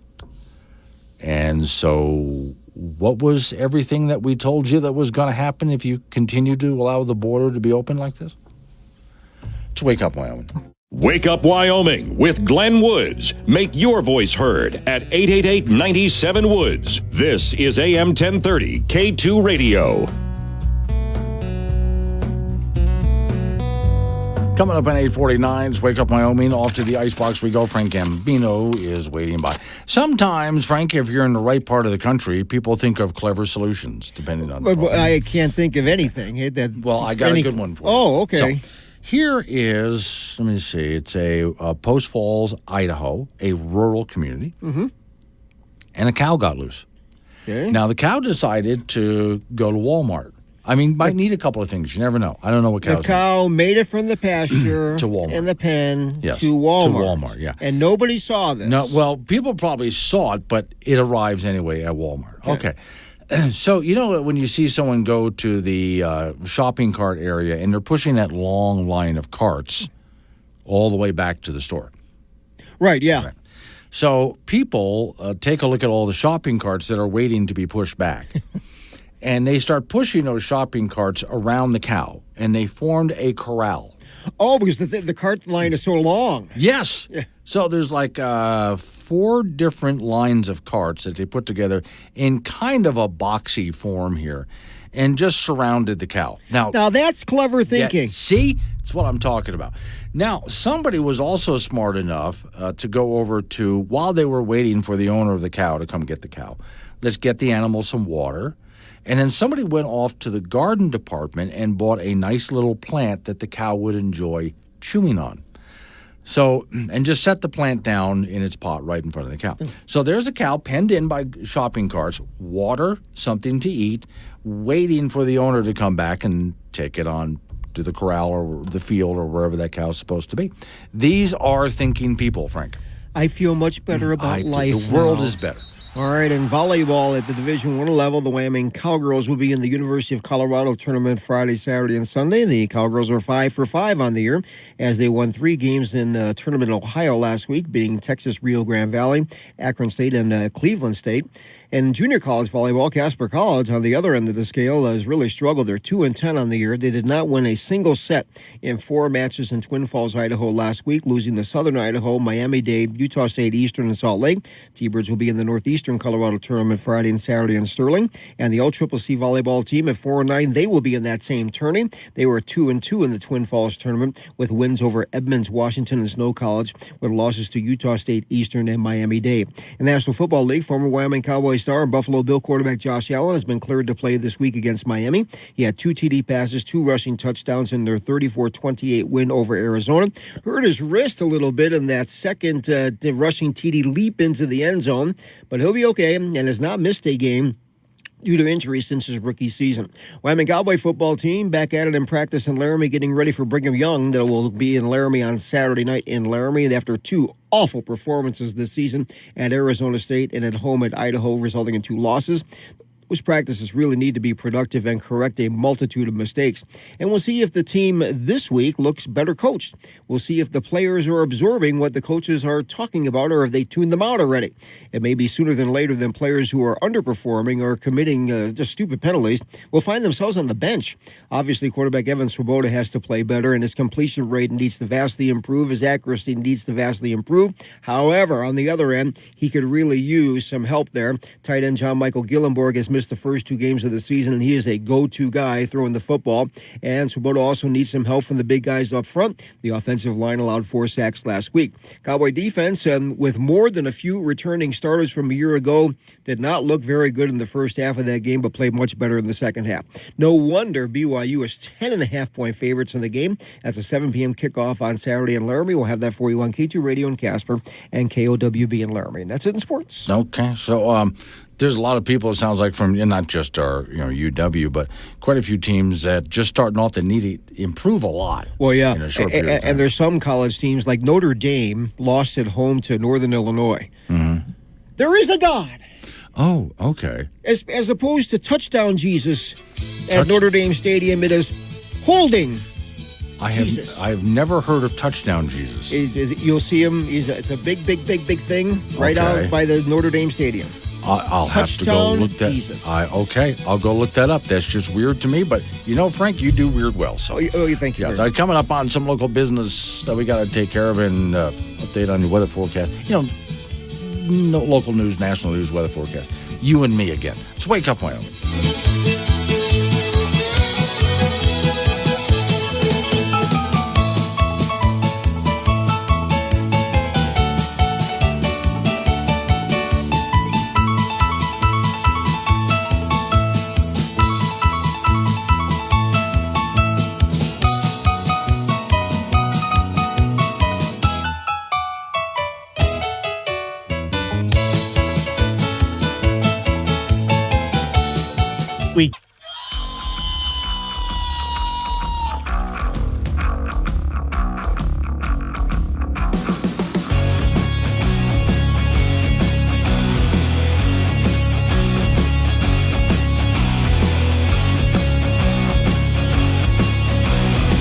9:06 the time. It's Wake Up Wyoming. It is a Tuesday, so Taco Tuesday. I know I'm really overthinking this. I could have come up with a solution a long time ago. I'll get it, I swear. So, hang on a second here. Let me go ahead and redo some of my switches here. See, that was Frank there, and now there's you guys here. Okay, here we go. Today's show is sponsored by Roadkill Frozen Dinners. Just as fresh as when you creamed them with your truck the first time. And now with armadillo bites. Yeah. I mean, you're going to freezer-fry it anyway, so why not? Warning, this show contains reference to guns, liberty, limited government, low taxation, the cult of climate change, free thinking, cigar smoking, short people, rubber chickens, Karen's bureaucracy, liberal buzzwords, tour runs, traffic, toilets, terrible jokes, and more. No apologies will be issued. Guest callers may express any opinion they want without fear of being canceled. Unless you're a loudmouth jerk like Dave, then Glenn will hang up on you. Strap in, hold on to your coffee, and feel free to participate. This disclaimer does not refer to every person named Dave, just one particular Dave from San Francisco. We know a lot of Daves. They call this show all the time, and they're great people. So don't call this program and complain that we use your name. That would be a real Dave move, Dave. Now, Jude up there in Mills, Wyoming, had just sent me a note, and I at first was wondering, what is she talking about? And I just got it. Judy, I just got what you were talking about. Earlier this morning, let's say last hour, I was telling you guys about illegal immigrants that are moving into certain places. One Ohio town. People are just going crazy. It's a town about 58,000 people, and 20,000 illegals move into the area. So that's a good number for such a small town. And wow, it's getting really dangerous there. I mean, it's really getting dangerous. And then I've also got some notes here from down in Colorado, places like that. Places that declared themselves either sanctuary states or sanctuary cities, in which case I say it's easy to declare yourself that. It's virtue signaling. But then you have to do it. And that's what gets really hard. Well, Judy's reminded me, hey, some of these people are torturing and eating pets. Yeah, there's some communities where neighborhood pets have gone missing, and it turns out to be a meal. In one town, they had a lot of geese in a lake, and they liked their geese in a lake. Well, the geese population is next to nothing now because the illegals showed up. They got hungry, and so they started capturing the geese and cooking them up. But it's also gotten really dangerous to live there. Let me see. Greg from Cheyenne. Glenn, it's Tuesday, and let's hope it's not Monday again. That's not bad. Or I could just say, at least it's not Monday. You know, or you made it through Monday. It's now Tuesday. I'll think of something. I don't know why this has been so difficult for me, but all right. 888-97 Woods, the phone number, 888-97-WOODS. So I want you to hear something from Tom Cotton. If you don't know who he is, he's a member of Congress. Tom Cotton was on CNN. And the interviewer on CNN, Dana Bash, tried once again to pull something that AP News had done. AP News, it's one of the worst news organizations out there. They're liars, first off. They also just get a lot of facts wrong. And they recently distorted something that J.D. Vance said. So Tom Cotton is on CNN, and he just let her have it and let AP News have it.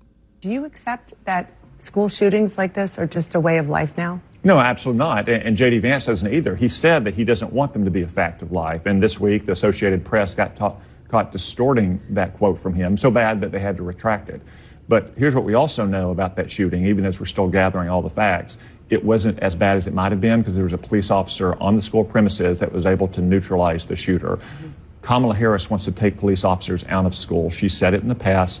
Again, what we need to do about demilitarizing our schools and taking police officers out of schools. That's her position. It's not surprising because she's consistently taken positions against law enforcement throughout her career as a San Francisco liberal. If that police officer hadn't been there, if Kamala Harris had gotten her way, many more students and teachers might have been killed. So think about what he just did there. First off, he took down the CNN host for misquoting intentionally what J.D. Vance had said. He took down AP News for intentionally misquoting what J.D. Vance said. Then he points out that if Kamala Harris had her way, there wouldn't be any police officers in any schools anywhere. And the reason that shooter was stopped was because there was a good guy with a gun. And where good guys with a gun have actually been effective, because, you know, there was that one Florida school shooting where the resource officer was a coward. I hate to say that about anybody, but he was. He never went into the building.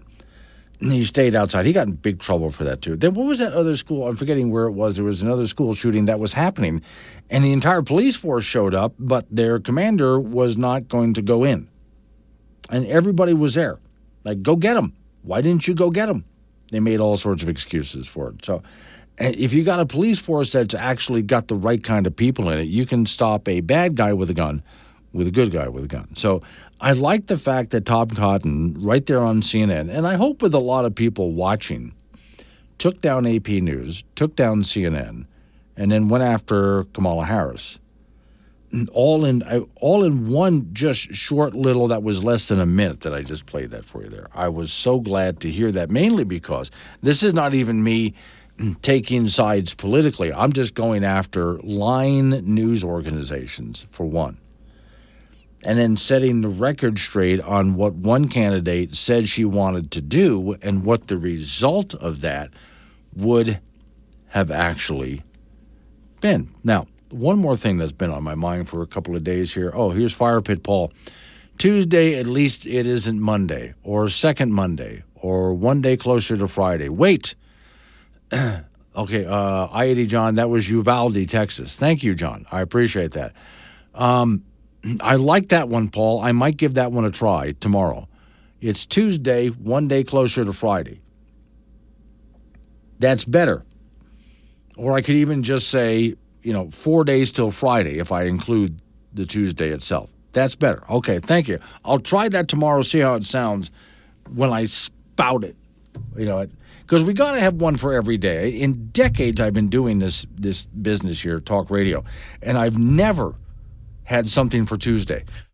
And it just started bothering me within the past month or so. All right, so Congress is going on vacation for October. And they really have to get it together here and get this done. Get everything done before they go, because you can't have a country. Well, they got to run for office, and you can't have a country without a bunch of lawmakers sitting around constantly making laws, right? I guess. But before they go, they have something they need to fix. Once again, we are about to hit our debt limit. Once again, we're going to run out of funding. And lawmakers are fighting over the idea of a continuing resolution once again. And yet what they still haven't done in all this time, and they had plenty of time to do it, was figure out a way to balance our budget or quit overspending. I'm going to ask the same question I've asked every single time that this comes up.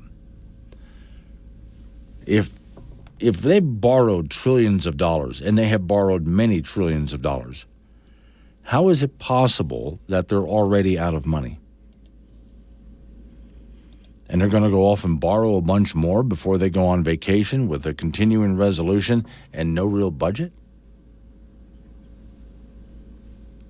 9:15, Wake Up Wyoming. Welcome to the life of an adult child. You wake up, it's time for coffee. Take a shower, it's time for coffee. Go to work, it's time for coffee. Get fired, it's time for coffee. And by 5 o'clock, it should be time for coffee. Yep, there you have it. A new level of crazy. And you heard it here first. If it matters in Wyoming, it matters to Wake Up Wyoming with Glenn Woods. Call Glenn at 888-97-WOODS and make your voice heard. AM 1030, K2 Radio. 9:21's the time. It's Wake Up Wyoming. Okay, so I just got done talking about your government wanting to take October off. They've got to go campaign, a lot of them, to make sure they get back in office again, which I would fire most of them, but okay. And they want to get a continuing resolution done before they go, or while they're gone, government's going to run out of money. And I keep asking the question, how do you run out of money with as much money as you borrowed? Every single president is worse than the last president, and I mean that literally. And there will be some Democrats who will try to tell me, well, Bill Clinton balanced the budget. No, he never did. When he left office, we were far more in debt than when he took office. And again, every president is worse than Obama was horrible. I'm sorry, Trump supporters. Trump borrowed a lot of money. He didn't balance the budget. He overspent. And then Biden comes in and says, hold my beer. Or in his case, hold my ice cream cone. And off he went, spending obscene amounts of money. Trillions and trillions and trillions. There's no way. We can't even, at this point, keep up with the interest payments. Do you know we are borrowing money to pay the interest on our national debt? And yet they want to keep spending trillion more as if we've got it. And so the Paisan sends me this note. One thing you can say about the city and state, they don't keep borrowing money. They just keep thinking of ways of taking more from the taxpayers instead of staying inside the budget. Well, yeah, they do that. They always want to tax more. They constantly want to tax more, and they need to tax a lot less. They need to spend even less and tax a lot less. Both. But then the next thing is just quit the borrowing. Just stop that. No more borrowing. Cut government seriously back. It's not just a matter of taxing. It's a matter of borrowing and printing fake money, which is going to completely crash us at some point. There's no way we can keep this up. But your Congress, both Democrats and Republicans, are going to end up voting on some continuing resolution and then go on vacation and come back and say, you should vote for me. Even though they've left us in, I don't know how we get out of this at this point. Other than we finally get people in office who understand we need to stop this. Because it's not an if or a might or a maybe. This crashes our economy. We go the way of the Weimar Republic in Zimbabwe, to name a couple of places that did exactly what we're doing right now, including printing more money. So it just got to stop. All right. Different subject. Ladies and gentlemen, your favorite song. Oh, I like guns. I like the way they look. I like the shiny steel and the polished wood. I don't care if they're big or small. If they're for sale, hell, I want them all. I like guns. I like guns. I like guns. So I was just talking a little while ago about a school shooting and how we just had one, and how if Kamala Harris had her way, there would not have been a resource officer, a police officer there, a good guy with a gun to stop them. Converse County, Wyoming School District is considering concealed carry on school grounds. Here's the story, Cowboy State Daily. As a school district in central Wyoming could become the latest in the state to allow employees to conceal carry firearms. Residents can comment on a proposed rule that would allow some teachers to carry firearms concealed, on which Converse County School District 1 is scheduled to vote in October. The proposed rule would allow district employees who pass training and mental health examinations, along with other rigorous requirements, to carry firearms concealed on grounds. Now, in many places that do this, they require the teachers to go through some kind of training, so if there was an incident at their school, they know how to handle it at their school. It's not just someone who has a gun. They've been trained in what to do. Story says the policy is similar to those in other Wyoming school districts that have concealed carry for employees, including Uinta, Fremont, Park, and Campbell County schools. It's been a couple of years in the making. Converse County School Board Chair Shane Stinson told Cowboy State Daily, he says, at one of our school board meetings, we had some community members ask us to look into, see if there's something we'd be able to do. The board formed a concealed carry committee made up of staffers, board members, law enforcement agents, and other residents, which formed an outline and turned it into the board for some kind of a look at this. Now the rule is the school board is in their comment phase for this new school district who's considering this. Douglas area residents already voiced their thoughts on the first of two public forums in August to August 28th. It went well, said Stinson. We don't have many people, as we were hoping, probably 25 in attendance. Of those, about 6 or 8 people spoke and asked questions. Many stood in favor of the rule. No one spoke altogether against it. Okay, and I do like the idea that if we're going to do this, that the teachers have some kind of training and so they know how to handle a school situation, and that kind of training is available. Now, further down in the story here says the Wyoming Education Association, a support and policy group for teachers and schools, opposes this legislation. However, its argument against the bill did not focus on any local control, but on the concept of guns in schools altogether. Here's a quote: "To be clear, a vast majority of our teachers do not want guns in our schools." Well, let's see, attention. Oh, I like this. Here's a sign for Fremont County schools. Now, I like this. This is so much better. Rather than a sign that says gun-free zone, which just lets the shooter know that he can just walk in with a gun and nothing's going to happen to him because it's a gun-free zone. Fremont County School has a sign. Board of Trustees has given certain individuals the authority to carry firearms at FCSD number 1 schools. Those individuals may use whatever force is necessary to protect our students and staff. Now, that's a little wordy, but at the very top of that sign in big red area with white lettering, huge, bold lettering. Attention, employees may be armed. So, yeah, that's the way to handle this. Attention, our employees, not gun-free zone. Don't put up a sign that says gun-free zone, but instead to put up a sign that says, attention, employees may be armed. It's a whole lot better. So for the teachers union to come along and say, well, we don't like guns in schools. Well, duh. You tell that to the gunman who breaks into the school with a gun, though. Coming up on some local news that we have to take care of and look at your weather forecast. After that, you and I get back into it. 888-97 Woods, the phone number. It's 888-97-WOODS. It's Wake Up Wyoming.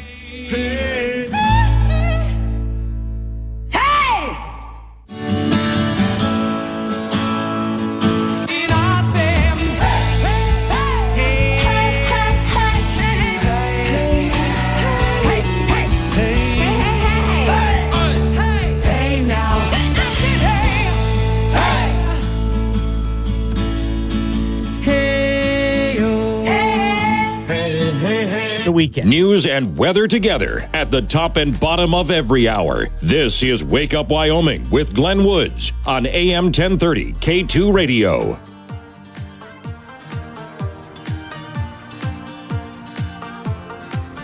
$9:36 the time. It's Wake Up Wyoming. I was going to go on to a different topic, but I got to stop for just a minute because Tim and Casper. Tim, you make a great point, and I'm going to ask everybody about this. So I played earlier this morning a little piece of audio where Kamala Harris said, we have to demilitarize our schools, get the police out of our schools. Oh, okay. Well, we've had some incidences where police did act like cowards, but there have been many others where because we had brave, armed officers at school, or even teachers with guns, good guys with guns stopped bad guys with guns, and Kamala Harris would like to get those people out of school. So here's what Tim in Casper has offered. If Kamala wants to demilitarize schools, will she do the same at the White House? Oh, that's great. Ms. Harris? I'm just curious about that. So what would you think, especially after the attempted shooting of Donald Trump? What would you think? Let's just go ahead and get rid of Secret Service protection. Not just when you're out and about, but when you're at the White House. There was a time early on we didn't have any Secret Service protection at all for a president. That turned out, well, hang on a second here. Okay, I got to answer somebody.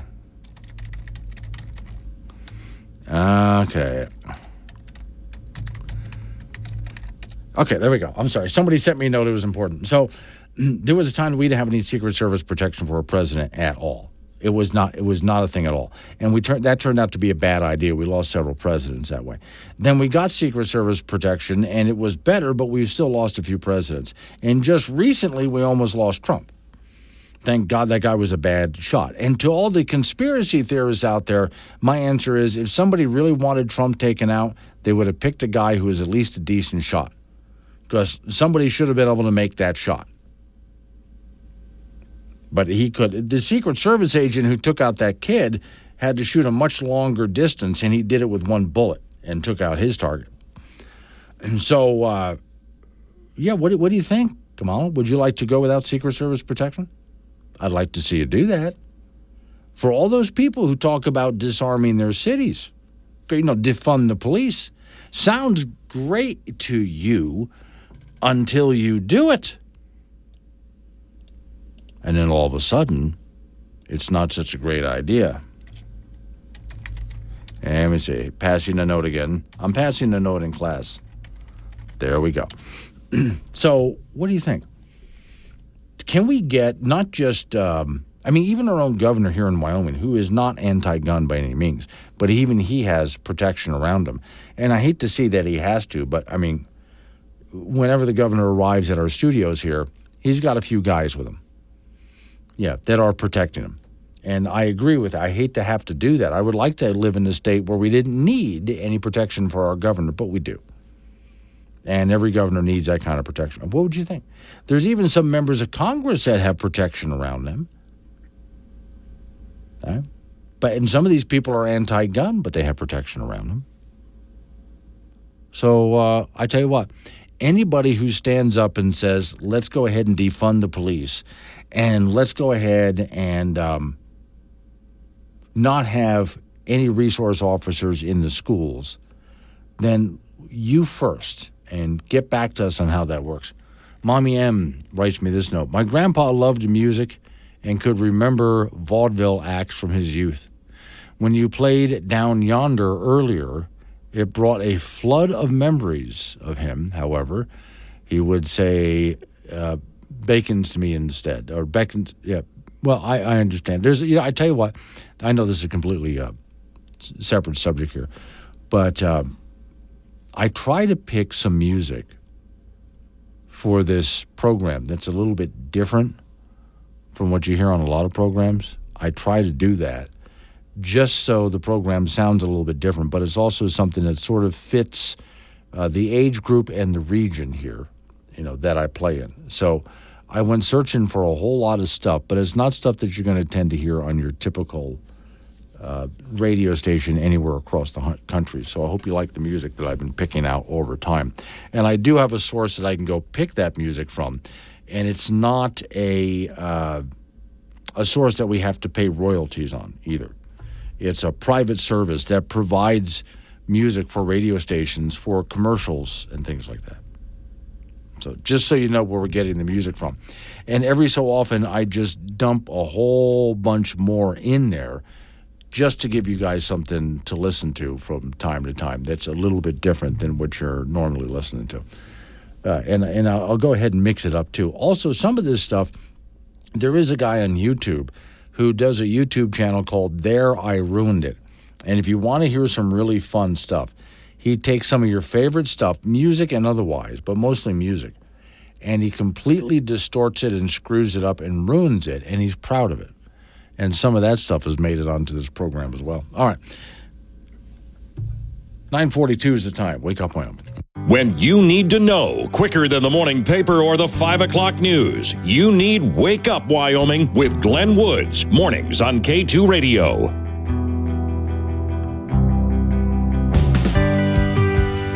Hi, 47 the time. It's Wake Up Wyoming. Off to the icebox we go. Frank Gambino is waiting by. Okay, Frank. Sometimes reporters just don't connect the dots, and it takes, this is why I'm glad we have social media, somebody else to point it out to them, okay? Okay. All right, so remember, Twitter is now called X. Whatever it's called. Yeah, I still say Twitter, but it's trash. Yeah, it is, yeah. So, okay, so we have X. It's trash. And then, I'm not arguing with that. So X has moved their headquarters to Texas. Oh. SpaceX has moved its headquarters to Texas. Yeah. And not one journalist went with the headline, "All my exes live in Texas." See? That's a good one. I like that one. See? Yeah, okay. I'm just saying, you got to connect the dots. Now, have you ever just looked at a headline and decided that you've got a more clever headline you could have put there, or you blew it later? I think you should get an account on X and put this stuff on there. I probably should, And then all the other X people will be reading that and like, you know what? Somebody's actually paying attention. Or all the men that are on X, known as X-Men. Yes. Okay, that's a superhero thing if you get the reference there. Okay. But now, I never did understand why he wanted to change Twitter to X anyway. I cannot get used to calling it that. And just so you know, I got off of that back a long time ago when it was Twitter for the reason that you just mentioned. It was trash. Oh, it's bad. Yeah, really it bad. was nothing but people just arguing with each other over the dumbest things. And putting stuff out that's not exactly true That's either. Exactly right. And so I just got sick of it, and I said, there's no point to me being here doing anything. But I do find it interesting now, speaking of trash, if politicians want to get the word out, they no longer call reporters or put out a press release. Right, they will put it on social media. Yes. Now, there was a time they used to have to pick up the phone or have a staff member do it and call a reporter. Then came the fax machine. Mm-hmm. And so they just faxed out press releases and email. And that works in reverse, too. Oh, yeah. Reporters now, it would seem that they're just taking quotes and off of Twitter. Right. So there was a time that reporters used to do what you do, Frank. Oh, not really. Reporters used to get up from their chair and leave from behind their desk and go outside and go talk to people and get quotes and pictures.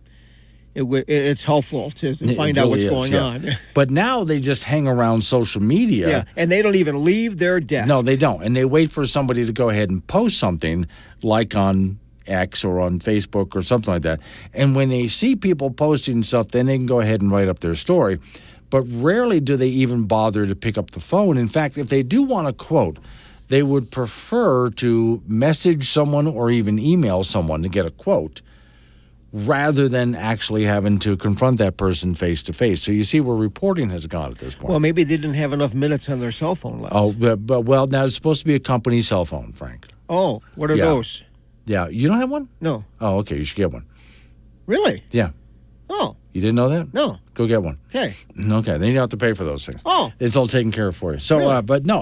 but in that case, this is where I'll actually say something nice to you, Frank, so remember this moment. I'm going to. Hold on, let me get my pen Yes, here. right. What is today? 9/51, 9/10/2024. Okay. You actually do real reporting. Well, thank you very much. I'm going to write that down. Wyoming Cowboy football team practicing today and getting ready for BYU on Saturday night, their old rival from the Mountain West and the WAC days. And after two awful performances that resulted in losses to Arizona State and Idaho, you wonder if Wyoming has a chance against BYU. These practices this week have got to be productive, and they got to correct a multitude of mistakes. So the coaches need to coach better, and the players need to absorb what the coaches are talking about, or maybe they've tuned them out. We hope not. Sooner or later, that the players who are underperforming or committing just stupid penalties or formational stuff need to find the bench. Obviously, quarterback Evan Swoboda needs to play better. His completion rate needs to be vastly improved. His accuracy needs to take a big step forward. However, on the other end, he could really, really use tight end John Michael Gillenborg, who has missed the first 2 games of the season with an injury. He also needs some help from the offensive line, who allowed 4 sacks. The defense, which has a ton of returning starters coming back from a year ago, didn't look very good at all in the first half of that 17-13 loss to Idaho, yet they played a lot better in the second half. But you're going to need a team effort, start to finish, to beat a team like BYU, and the Cougars are favored by 10.5 points on Saturday. That's a game time start. At game time at 7 o'clock from the War, and we'll have that for you on K2 Radio in Casper and KOWB in Laramie. To the NFL, former Wyoming Cowboy star and Buffalo Bill quarterback Josh Allen has been cleared to play this week against Miami. He had 2 TD passes and 2 rushing touchdowns in that 34-28 win over Arizona, but hurt his wrist on that second rushing touchdown TD leap into the end zone. Allen has not missed a game due to injury since his rookie season. Division I volleyball, the Wyoming Cowgirls are 5-0 after 3 wins in a tournament in Ohio last week, beating Texas, Rio Grande Valley, Akron, and Cleveland State. The Cowgirls will be in the University of Colorado tournament in Boulder on Friday, Saturday, and Sunday. Junior college volleyball, Casper College has really struggled. They're 2-10 on the year. They did not win a single set in 4 matches in the Twin Falls, Idaho tournament last week, losing to Southern Idaho, Miami-Dade, Utah State, Eastern, and Salt Lake. Birds will be in the Northeastern Colorado tournament Friday and Saturday. The LCCC volleyball team went 2-2 in that tournament with wins over Edmonds, Washington, and Snow College. They're 4-9 in the year, and they will be in the Northeastern Colorado tournament in Sterling on Friday and Saturday. So when Josh Allen even gets a minor injury, everybody seems to go, well, because let's put it this way. Yeah. The Buffalo Bills are a very average team without Josh Allen. He's their franchise guy, and their success depends on him. Okay. So even, and especially a injury so early in the season. Right. But you know what? He's going to play, but they wrapped his wrist, maybe an ace, tape or ace bandage, just as a precautionary measure, I mean, he's their franchise player, and he makes a lot of money. And they have invested a ton of money in him. So, boy. thank you, Frank. It's Wake Up Wyoming.